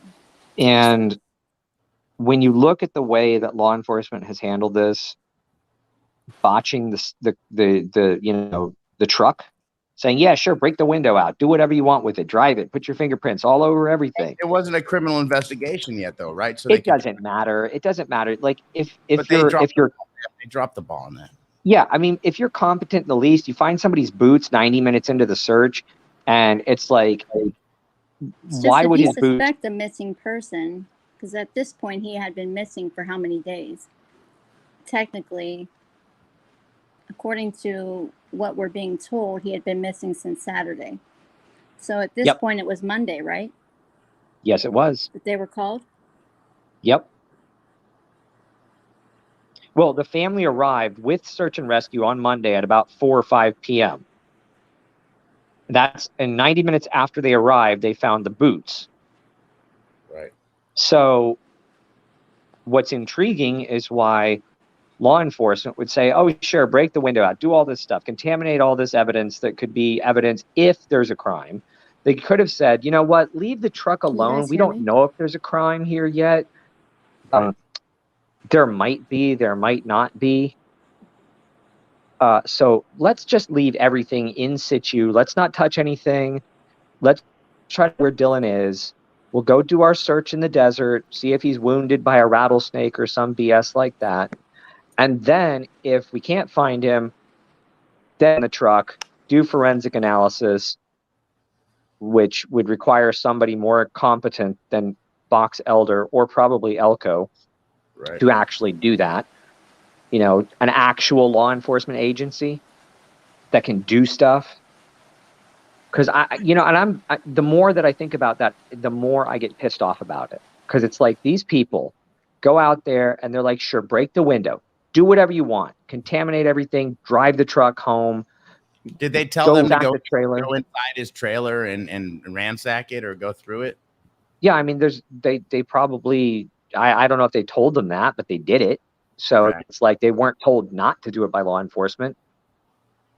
Yeah, I mean, they could have been a little bit more proactive on it, but maybe they're just not often they get these kind of situations, and they honestly thought that it wasn't going to turn out to be a, long-term missing person or a possible murder situation. They probably just thought, oh, he'll be back. It's just one of these things, whatever. Yeah, he just walked off into the desert without his boots. I'm sure he's fine. I don't know. I mean, no, the Box Elder and Elko are like that the meme with the dog that's in the house on fire. I'm sure this will be fine. Right. It's that.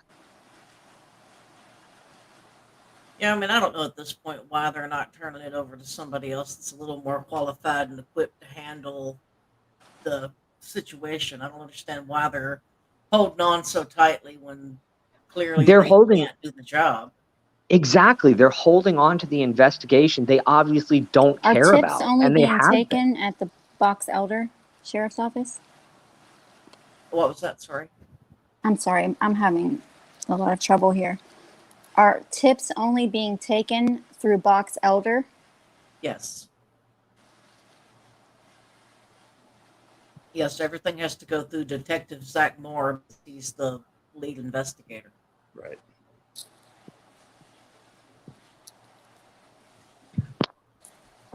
Which, I mean, I'm sure if you know, with the FBI being secondary, I'm sure if you called them, they would probably, I don't know that they would follow up on it, but they would probably forward it over to Box Elder. But Well, if you look at that most recent filing, I don't know if anyone noticed, but in Pacer, there's two different filings. There's one original with James Brenner, U.S. versus James Brenner. yes. Then there's the second one. The second one appears to be the active one. However, there was a filing put onto the first initial case.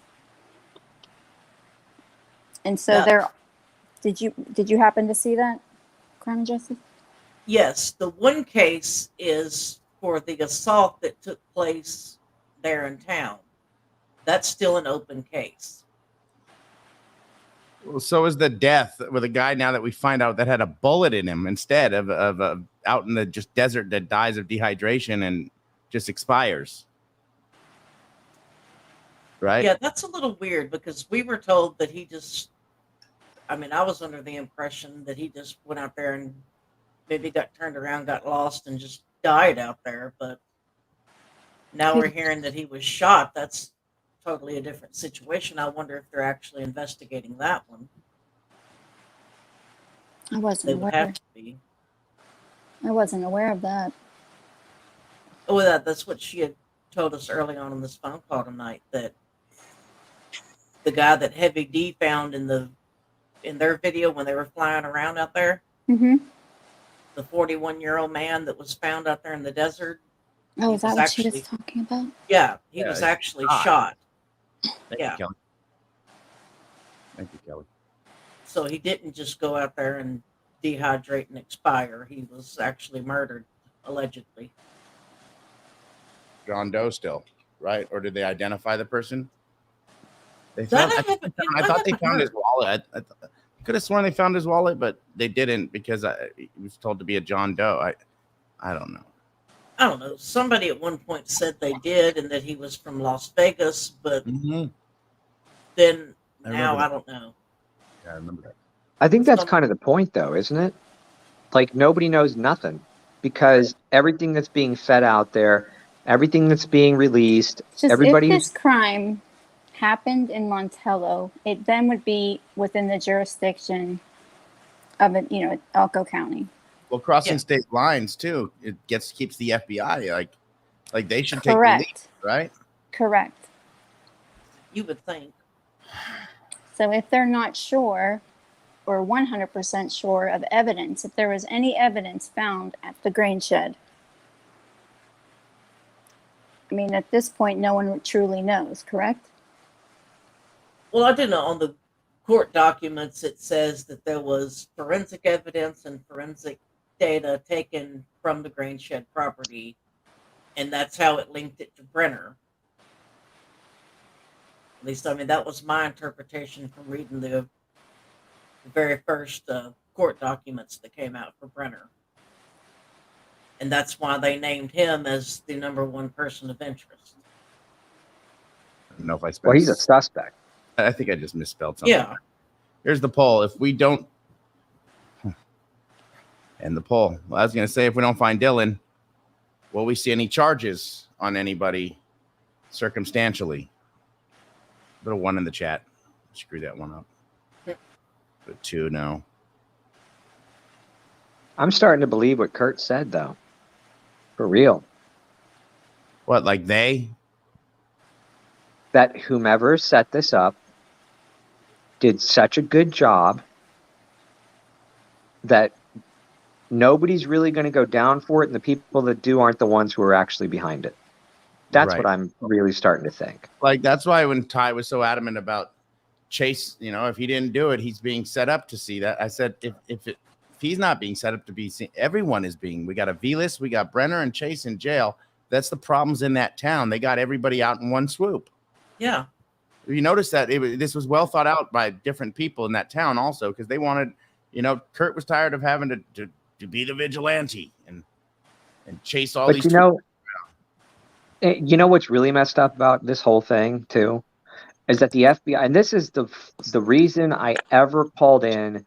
I first called into one show and then I called into yours Right. because I was really frustrated that I know that all the technology exists to figure this out really, really fast. Absolutely. And it's not being brought to bear. It wasn't brought to bear. If there's LiDAR planes or whatever, like was said on another channel today or yesterday or whenever it was, that's great. I But I can't confirm that there were. Can you? no, I can't either. Okay. Yeah, I haven't been able to. But what I'm saying is that the FBI has all the technology. They can retroactively go back and unless these people had in-person only conversations with their cell phones not on them to orchestrate this whole thing, they could figure out who was talking to who and then what happened to Dylan and retroactively trace it all back to the originator, whoever masterminded this, if there was indeed a mastermind. If it was just James Brenner and he went off and shot Dylan or whatever, and then James bonded him away, perfectly with no trace, right? Made him disappear. Right. Thank you, Libra. Then that's a possibility. But it seems unlikely to me because James Brenner isn't the sharpest knife in the drawer and he's an old man in poor health. So why after Dylan gets the money and gets the checks does he get gone? And his biggest payment? I'm not sure it has to do with money or checks, because if somebody is not talking for $100,000, what makes you think they'd kill somebody over a $30,000 check? How much? Right? How much did Dylan lend him? Do we know that that's not an issue? Lend also, who? Could have lent Kurt. It seems like Kurt just Kurt. I don't know why Kurt flipped on Dylan so fast once he got gone. Like he was such a good friend, and then all of a sudden he's just this little bitch of a kid who's hot tempered and uses the C word a lot. Well, maybe Kurt's just a flaky drunk. Someone's saying trafficked. Like, is that what you're thinking, or do you think he's alive? Do you think he's dead, or do you think what's the motive? Oh, what's the motive of just what? I'm trying to figure out. What would be the reason? Yeah, that's the thing I can't figure out either. There's no clear, crystal clear motive that would make you want to disappear Dylan. If all your obvious reasons are out, then what do we got left?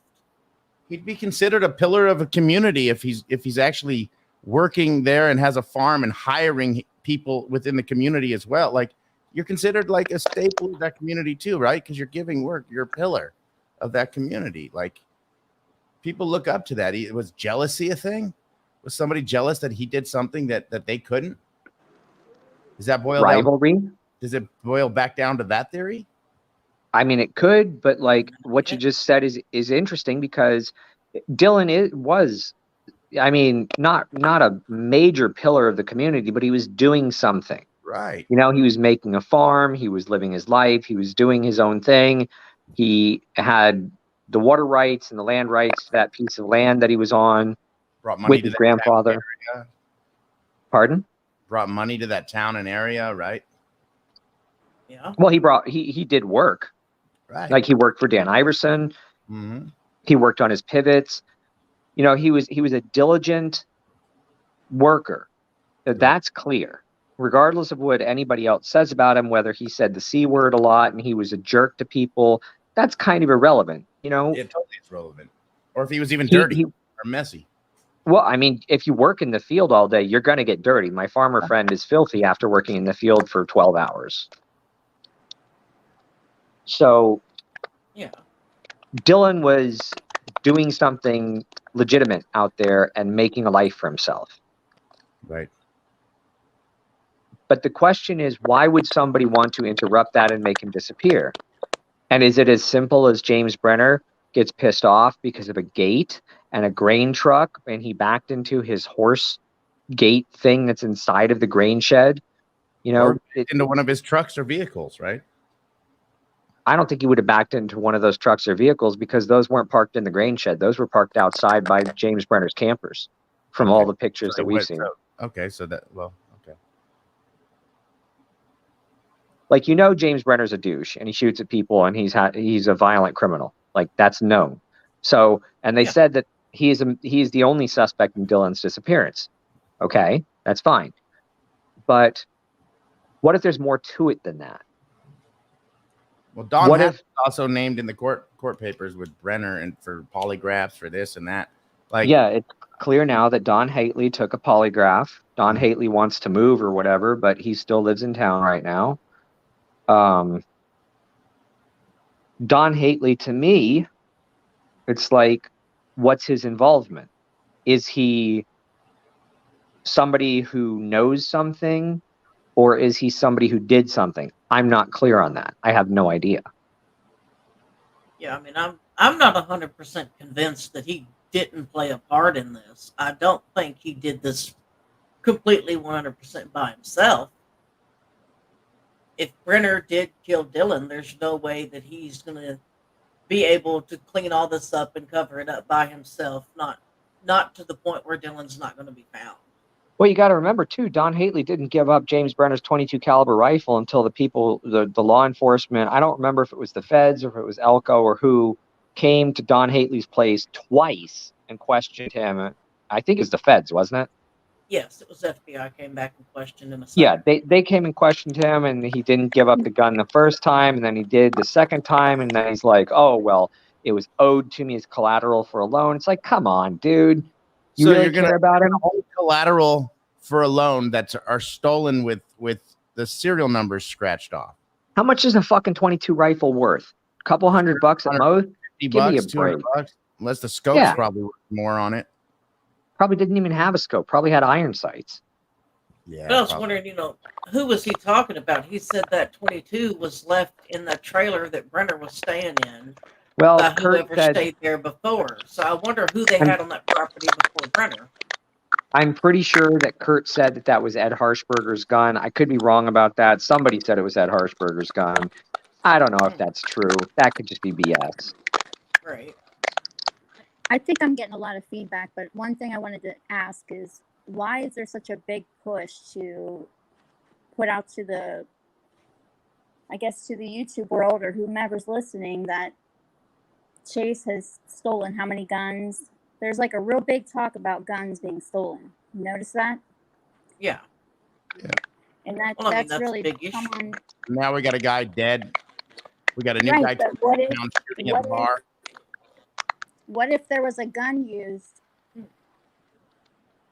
with Dylan that was quote unquote stolen, right? They're trying to plant that on Chase, maybe. I'm just thinking. Are you talking about Brenner's chrome colored gun that we can't find?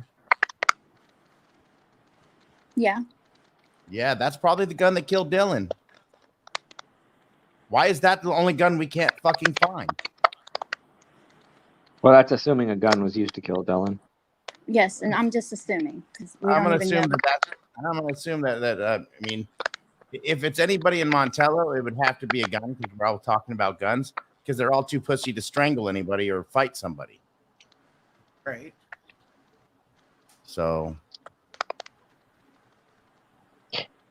But see, what I said earlier, though, is I think that this is like, let's assume that what Kurt said was true. Ramon, let's assume that Kurt is being really, really honest when he says there is some mastermind behind Dylan's disappearance.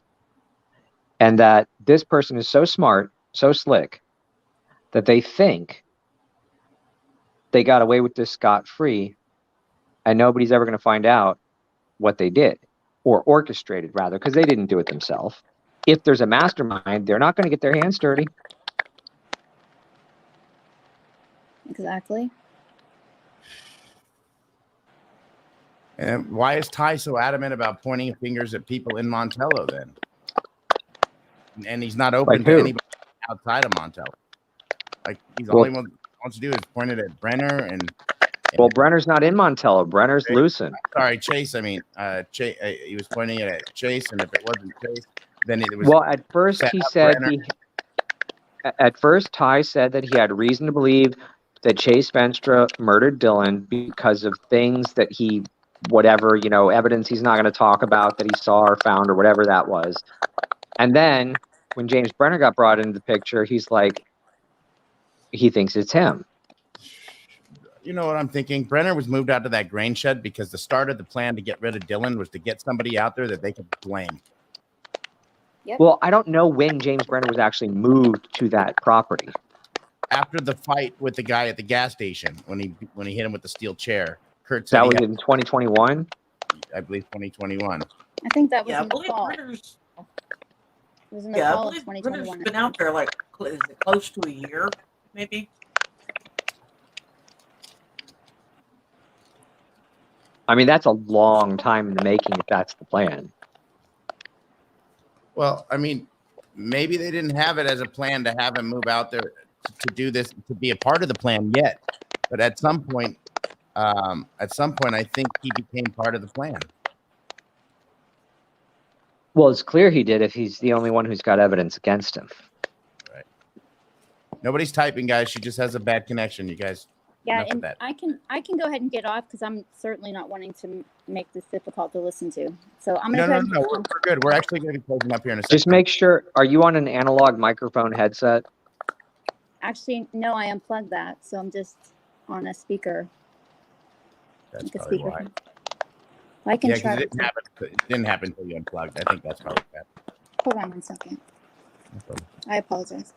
No, you're good, hon. Remember, Is I'm a that fictitious IT guy. I'm not an IT guy. Yeah, you guys don't have to be rude in the chat, please. I'm a news anchor or a guy who eats at breakfast restaurants. Right. Yeah, I do apologize, honestly. Oh, you sound much better now. Holy shit. Yeah, I went ahead and put my headphones back in. Thank you.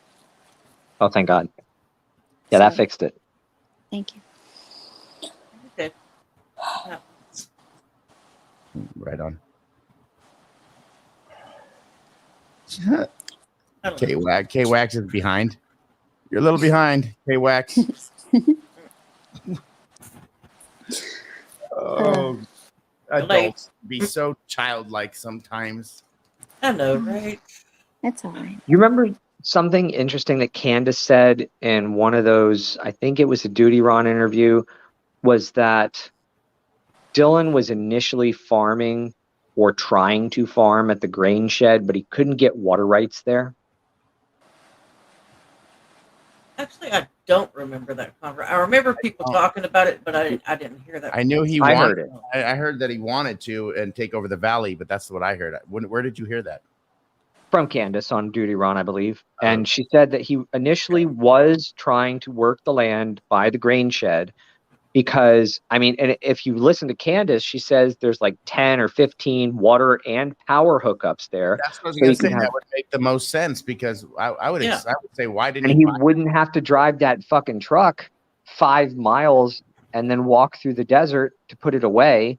It would have been a lot easier if he could just get the water rights there and actually build his farm right by that shed. Yeah, that would have made a whole. But trying to get it through the people who probably promised him that at first to get them out there and be like, well, why don't you buy this land? It's right here. You can keep your shed. You can keep your truck right over here, and then eventually you could buy up this land. And the promise was there, and Dylan had that promise of the American dream, right? And they had no intention of ever selling it. They were going to get as much money out of him that they could and his grandfather, and whoever was using. What if it's not about getting money out of somebody? What if it's about preventing somebody from actually doing something there? But why? Why would they care if he's working on that property? Well, that's what you got to ask yourself, and I don't know. He's When I buying dug that into- property, they're putting money back into the town, so you would think he would be beneficial to keep him around. Plus, he's helping other people work their farms, which is in turn going to put money in their pockets. This is true. And that's why I'm saying maybe crossing the people that he was actually helping and being beneficial to off the list would be helpful. I just know when I dug into the parcel records, both Mr. Round's property, because the owner is Larry Rounds, as well as the property that's now owned by Chichekio, which is Bach's Elder Land and Cattle. Both of those properties were quitclaim deeded from no other than John Sheldon. Yes, they were. How does John Sheldon fit into this? Well, John Sheldon actually owns property just below the Rounds property, but his name is tied to the Olsons. They also are land. They own many parcels of land, particularly around the Shed property as well as the Rounds property. Yeah. John Sheldon's name comes up on a lot of different properties out there at different times. Correct. And John Sheldon also owns a parcel right before the Sun Tunnels. Yeah. Huh. What does he do? What is John Sheldon like? Is he a Based on what farmer? I can see, he actually owns or has ownership in an electric type company. Is that right, Crime and Justice? I can't think of the name offhand, and I don't want to go off here because I'll lose can't connection. remember what he connected to. I thought it was real estate, but whatever. Well, All I know is into, that when I dug into him as far as land goes, there's a lot of places like where he buys big plots of land really cheap or gets it quitclaim deeded to him and then resells it at a higher price. Right. So he's got a lot of land deals that he's done out there over the years. So he's a flipper. He could Basically. be.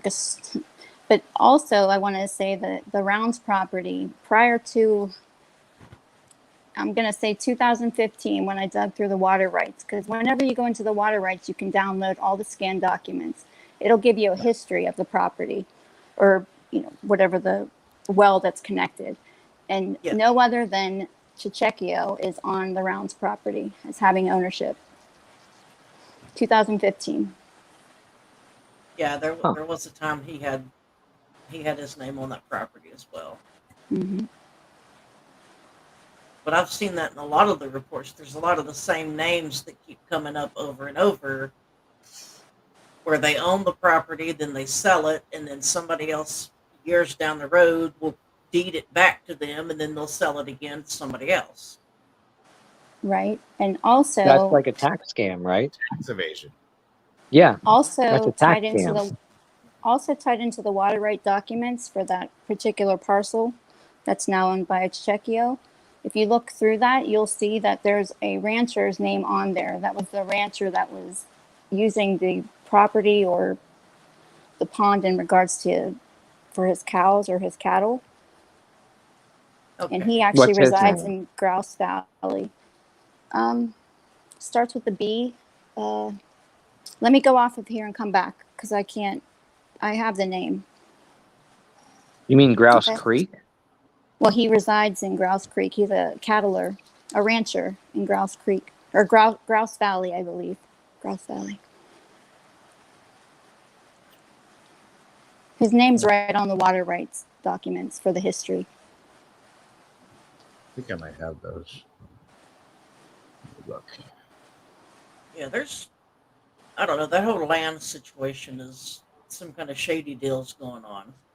Yeah, if you look on those documents, if you have them, Doug, there's an extension. So after 5 years, they have to apply for an extension if they haven't completed all of the work.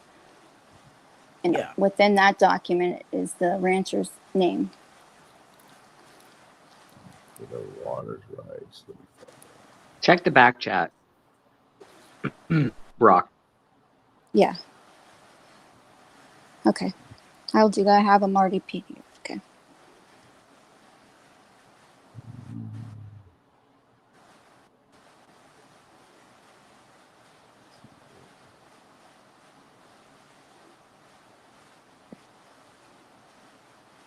Okay. I have the quitclaim deed that Montello did to Troy Wadsworth for that property. I don't know where the water rights stuff is. Can you send me that one when we're done here? Uh-huh. Thank you. Yeah. I have that one, and let me see. That's another same one. Okay. Water rights. Yeah, I went in PDF like all the parcel records showing the land ownership, how it changed and how it was quitclaimed. And you can find all of that in the tax records if anyone wants to look. It's the assessor's office at Box Yeah. Elder County. If anyone's interested, you can go. You kind of have to use two different applications, or I don't know what the word, URLs, I guess is that the word you say, but you can find all of that information there. But I think it would be good to look into that potentially, maybe. Yeah, I mean that's what I've been doing, is digging through all the different land records and figuring out whose property is what. But Find the water rights. It's a lot. it is a lot. But the problem is that a lot of the names that are coming up on the property records are not the people that are living there.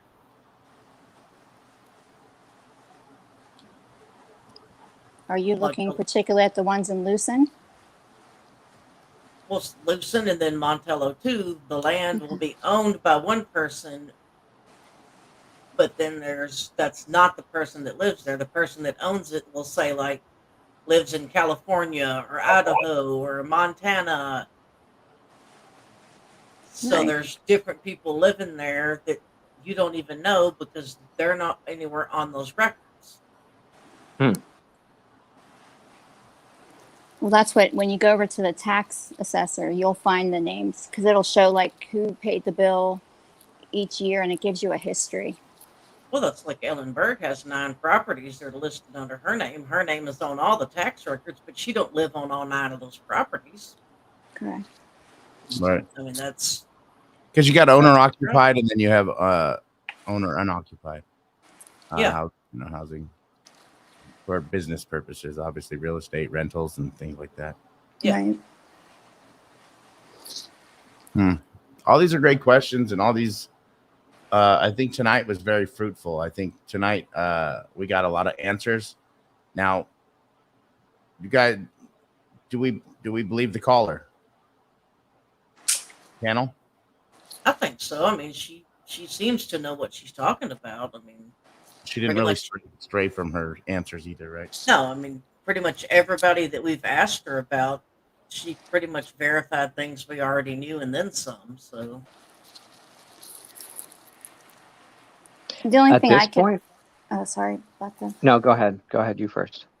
Okay, thank you. The only thing I could say is that ran into one more person that knows everything but doesn't know where Dylan is.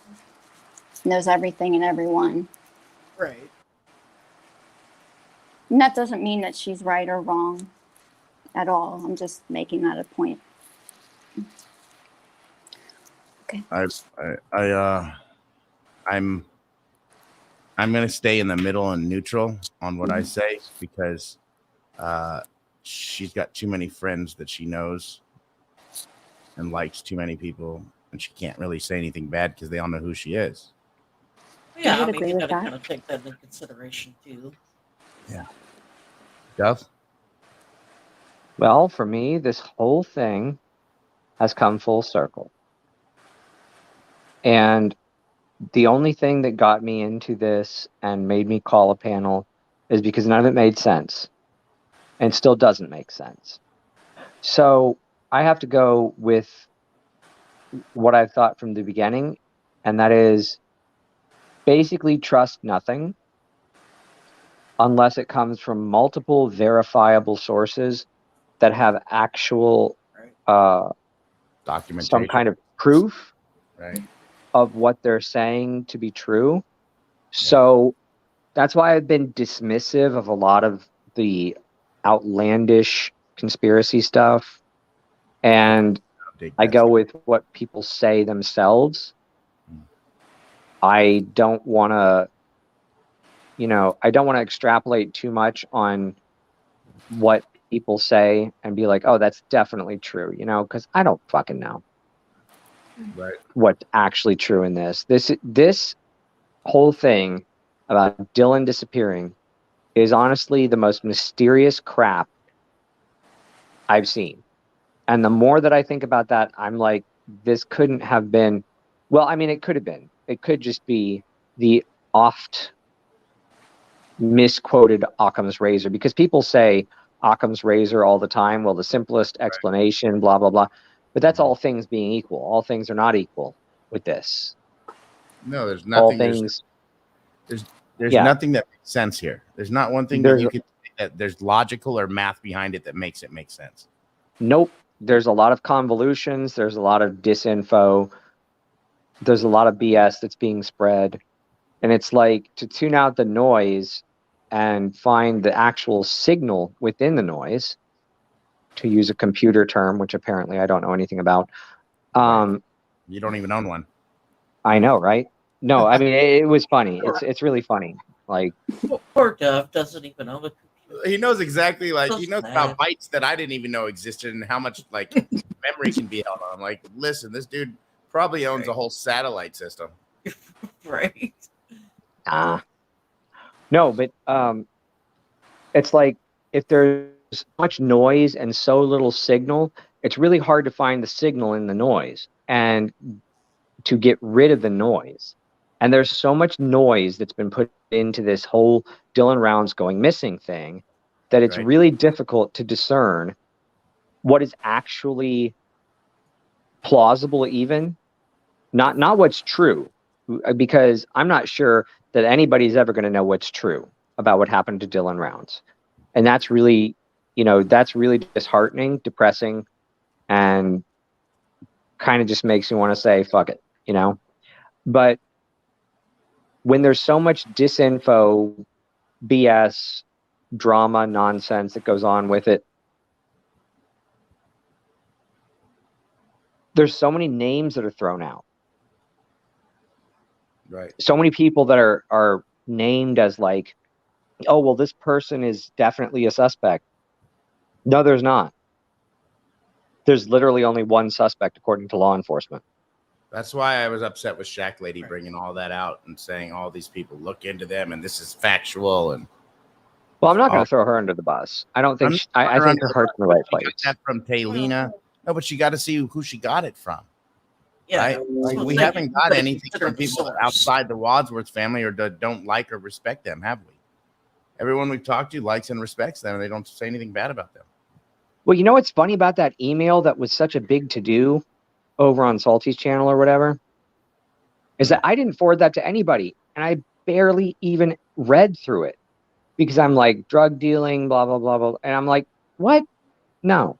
I got it in portions. People were sending it to me in portions and screenshots, and then finally someone forwarded me the original one. I think it was Shack Lady even. I don't even know.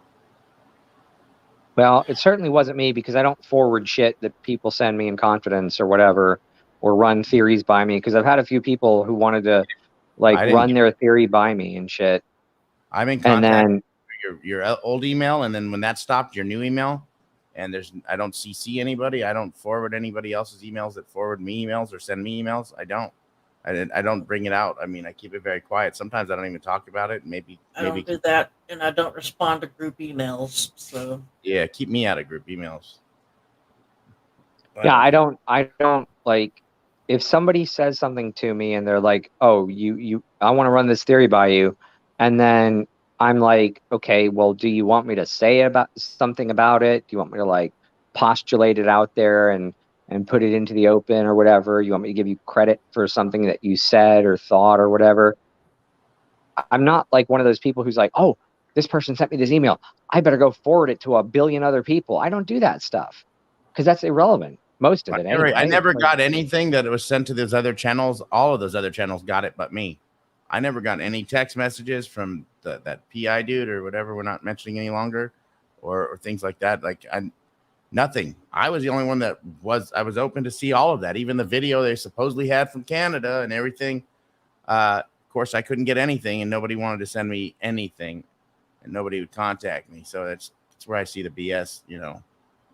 And I'm not saying that the one show that brought it out or did get it, it's their fault. I believe that the person who strategically handed them to shows was the issue behind all this, just to prove his point about Dylan being gay. Well, I got no idea about any of that stuff. Do you know that? Do you know how long we wasted on that? Right. I think that's a big problem. Is there's a lot of time. Yeah, there's a lot of time that's been wasted on extraneous nonsense that doesn't have anything to do with what happened to Dylan. Right. Exactly. And people only ask me to come on their panels and this and that and the other thing because I wanted to figure out what was going on with Dylan. And most importantly, the first thing was why law enforcement wasn't doing everything in their power to figure out what really happened, because they have the technology to do it. And that's what I knew about. I'm like, but you got all this stuff. You've got hyperspectral cameras. You've got these planes that can do this. You know, Right. you've got ground penetrating radar planes, drones, all this stuff. Why not just put a couple of them up? They're up all the time. And they've got military air bases in that area that have those planes through civilian contractors that they can task and be like, hey, let's just put one up and see what's going on in this area, and see if we can find hidden structures or, you know, a freshly disturbed earth. And then people were like, oh, come back on panel. And now it's like all this drama and BS. I'm just like, I'm done with it. Yeah, that's why I had to back out of all that stuff and get away from everybody. I gave them one last hurrah, something to talk about. And because it's funny, because all the channels that we're talking about, like, all these people are using me as their content. Well, look what they're doing. All the people are using me, and I gave it to them to do, right? So they'd stop with Dylan. And my plan worked. They're all gone. Bye. Let's get back to Dylan, right? We got to weed out the BS. And if people like it or not, that's the way I had to do it. I'm sorry. Well, I mean, whether you like it or not, sometimes you got to weed the garden. That's just how it goes. And we did it, and we're back to see. This was a great Dylan show tonight. There was no drama, and my mods and everybody handled the trolls or whatever happened. I'm just pleased with the think tank.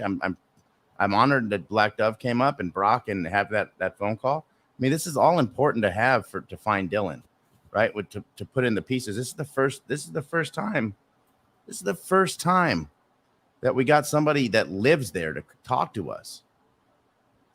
Right? I think we did great. We got a lot of information. I think we're able to kind of refocus on where we need to be, you know, going with this, and it was a successful interview. No, I think it was great. Black Dove, thanks for coming up, bro. I appreciate it. No problem. We'll be doing another call in tomorrow. We'll take actual calls. I'm sorry we didn't get to more calls from the viewers tonight. We will get to that. But Black Dove, I think your questions were great, and you know, I wasn't really expecting that to go that way, right? At first, I didn't think we were going to get the interview and how long it was going to be, but I think we got to use up the whole battery, right? Yeah, we did good. Right. I agree. I thank you too, Crime and Justice. Go over to Crime and Justice channel, like, share, and subscribe, you guys. There's a lot of stuff coming out. There's new stuff on Larry Millette. I was boots on the ground for that case at one point, searching and helping search in San Diego. So we'll cover some of that tomorrow as well, and be giving these other people that need our voice still our voice. The voiceless need us. It's about time we get some new information on that one. It's been way too long. I agree.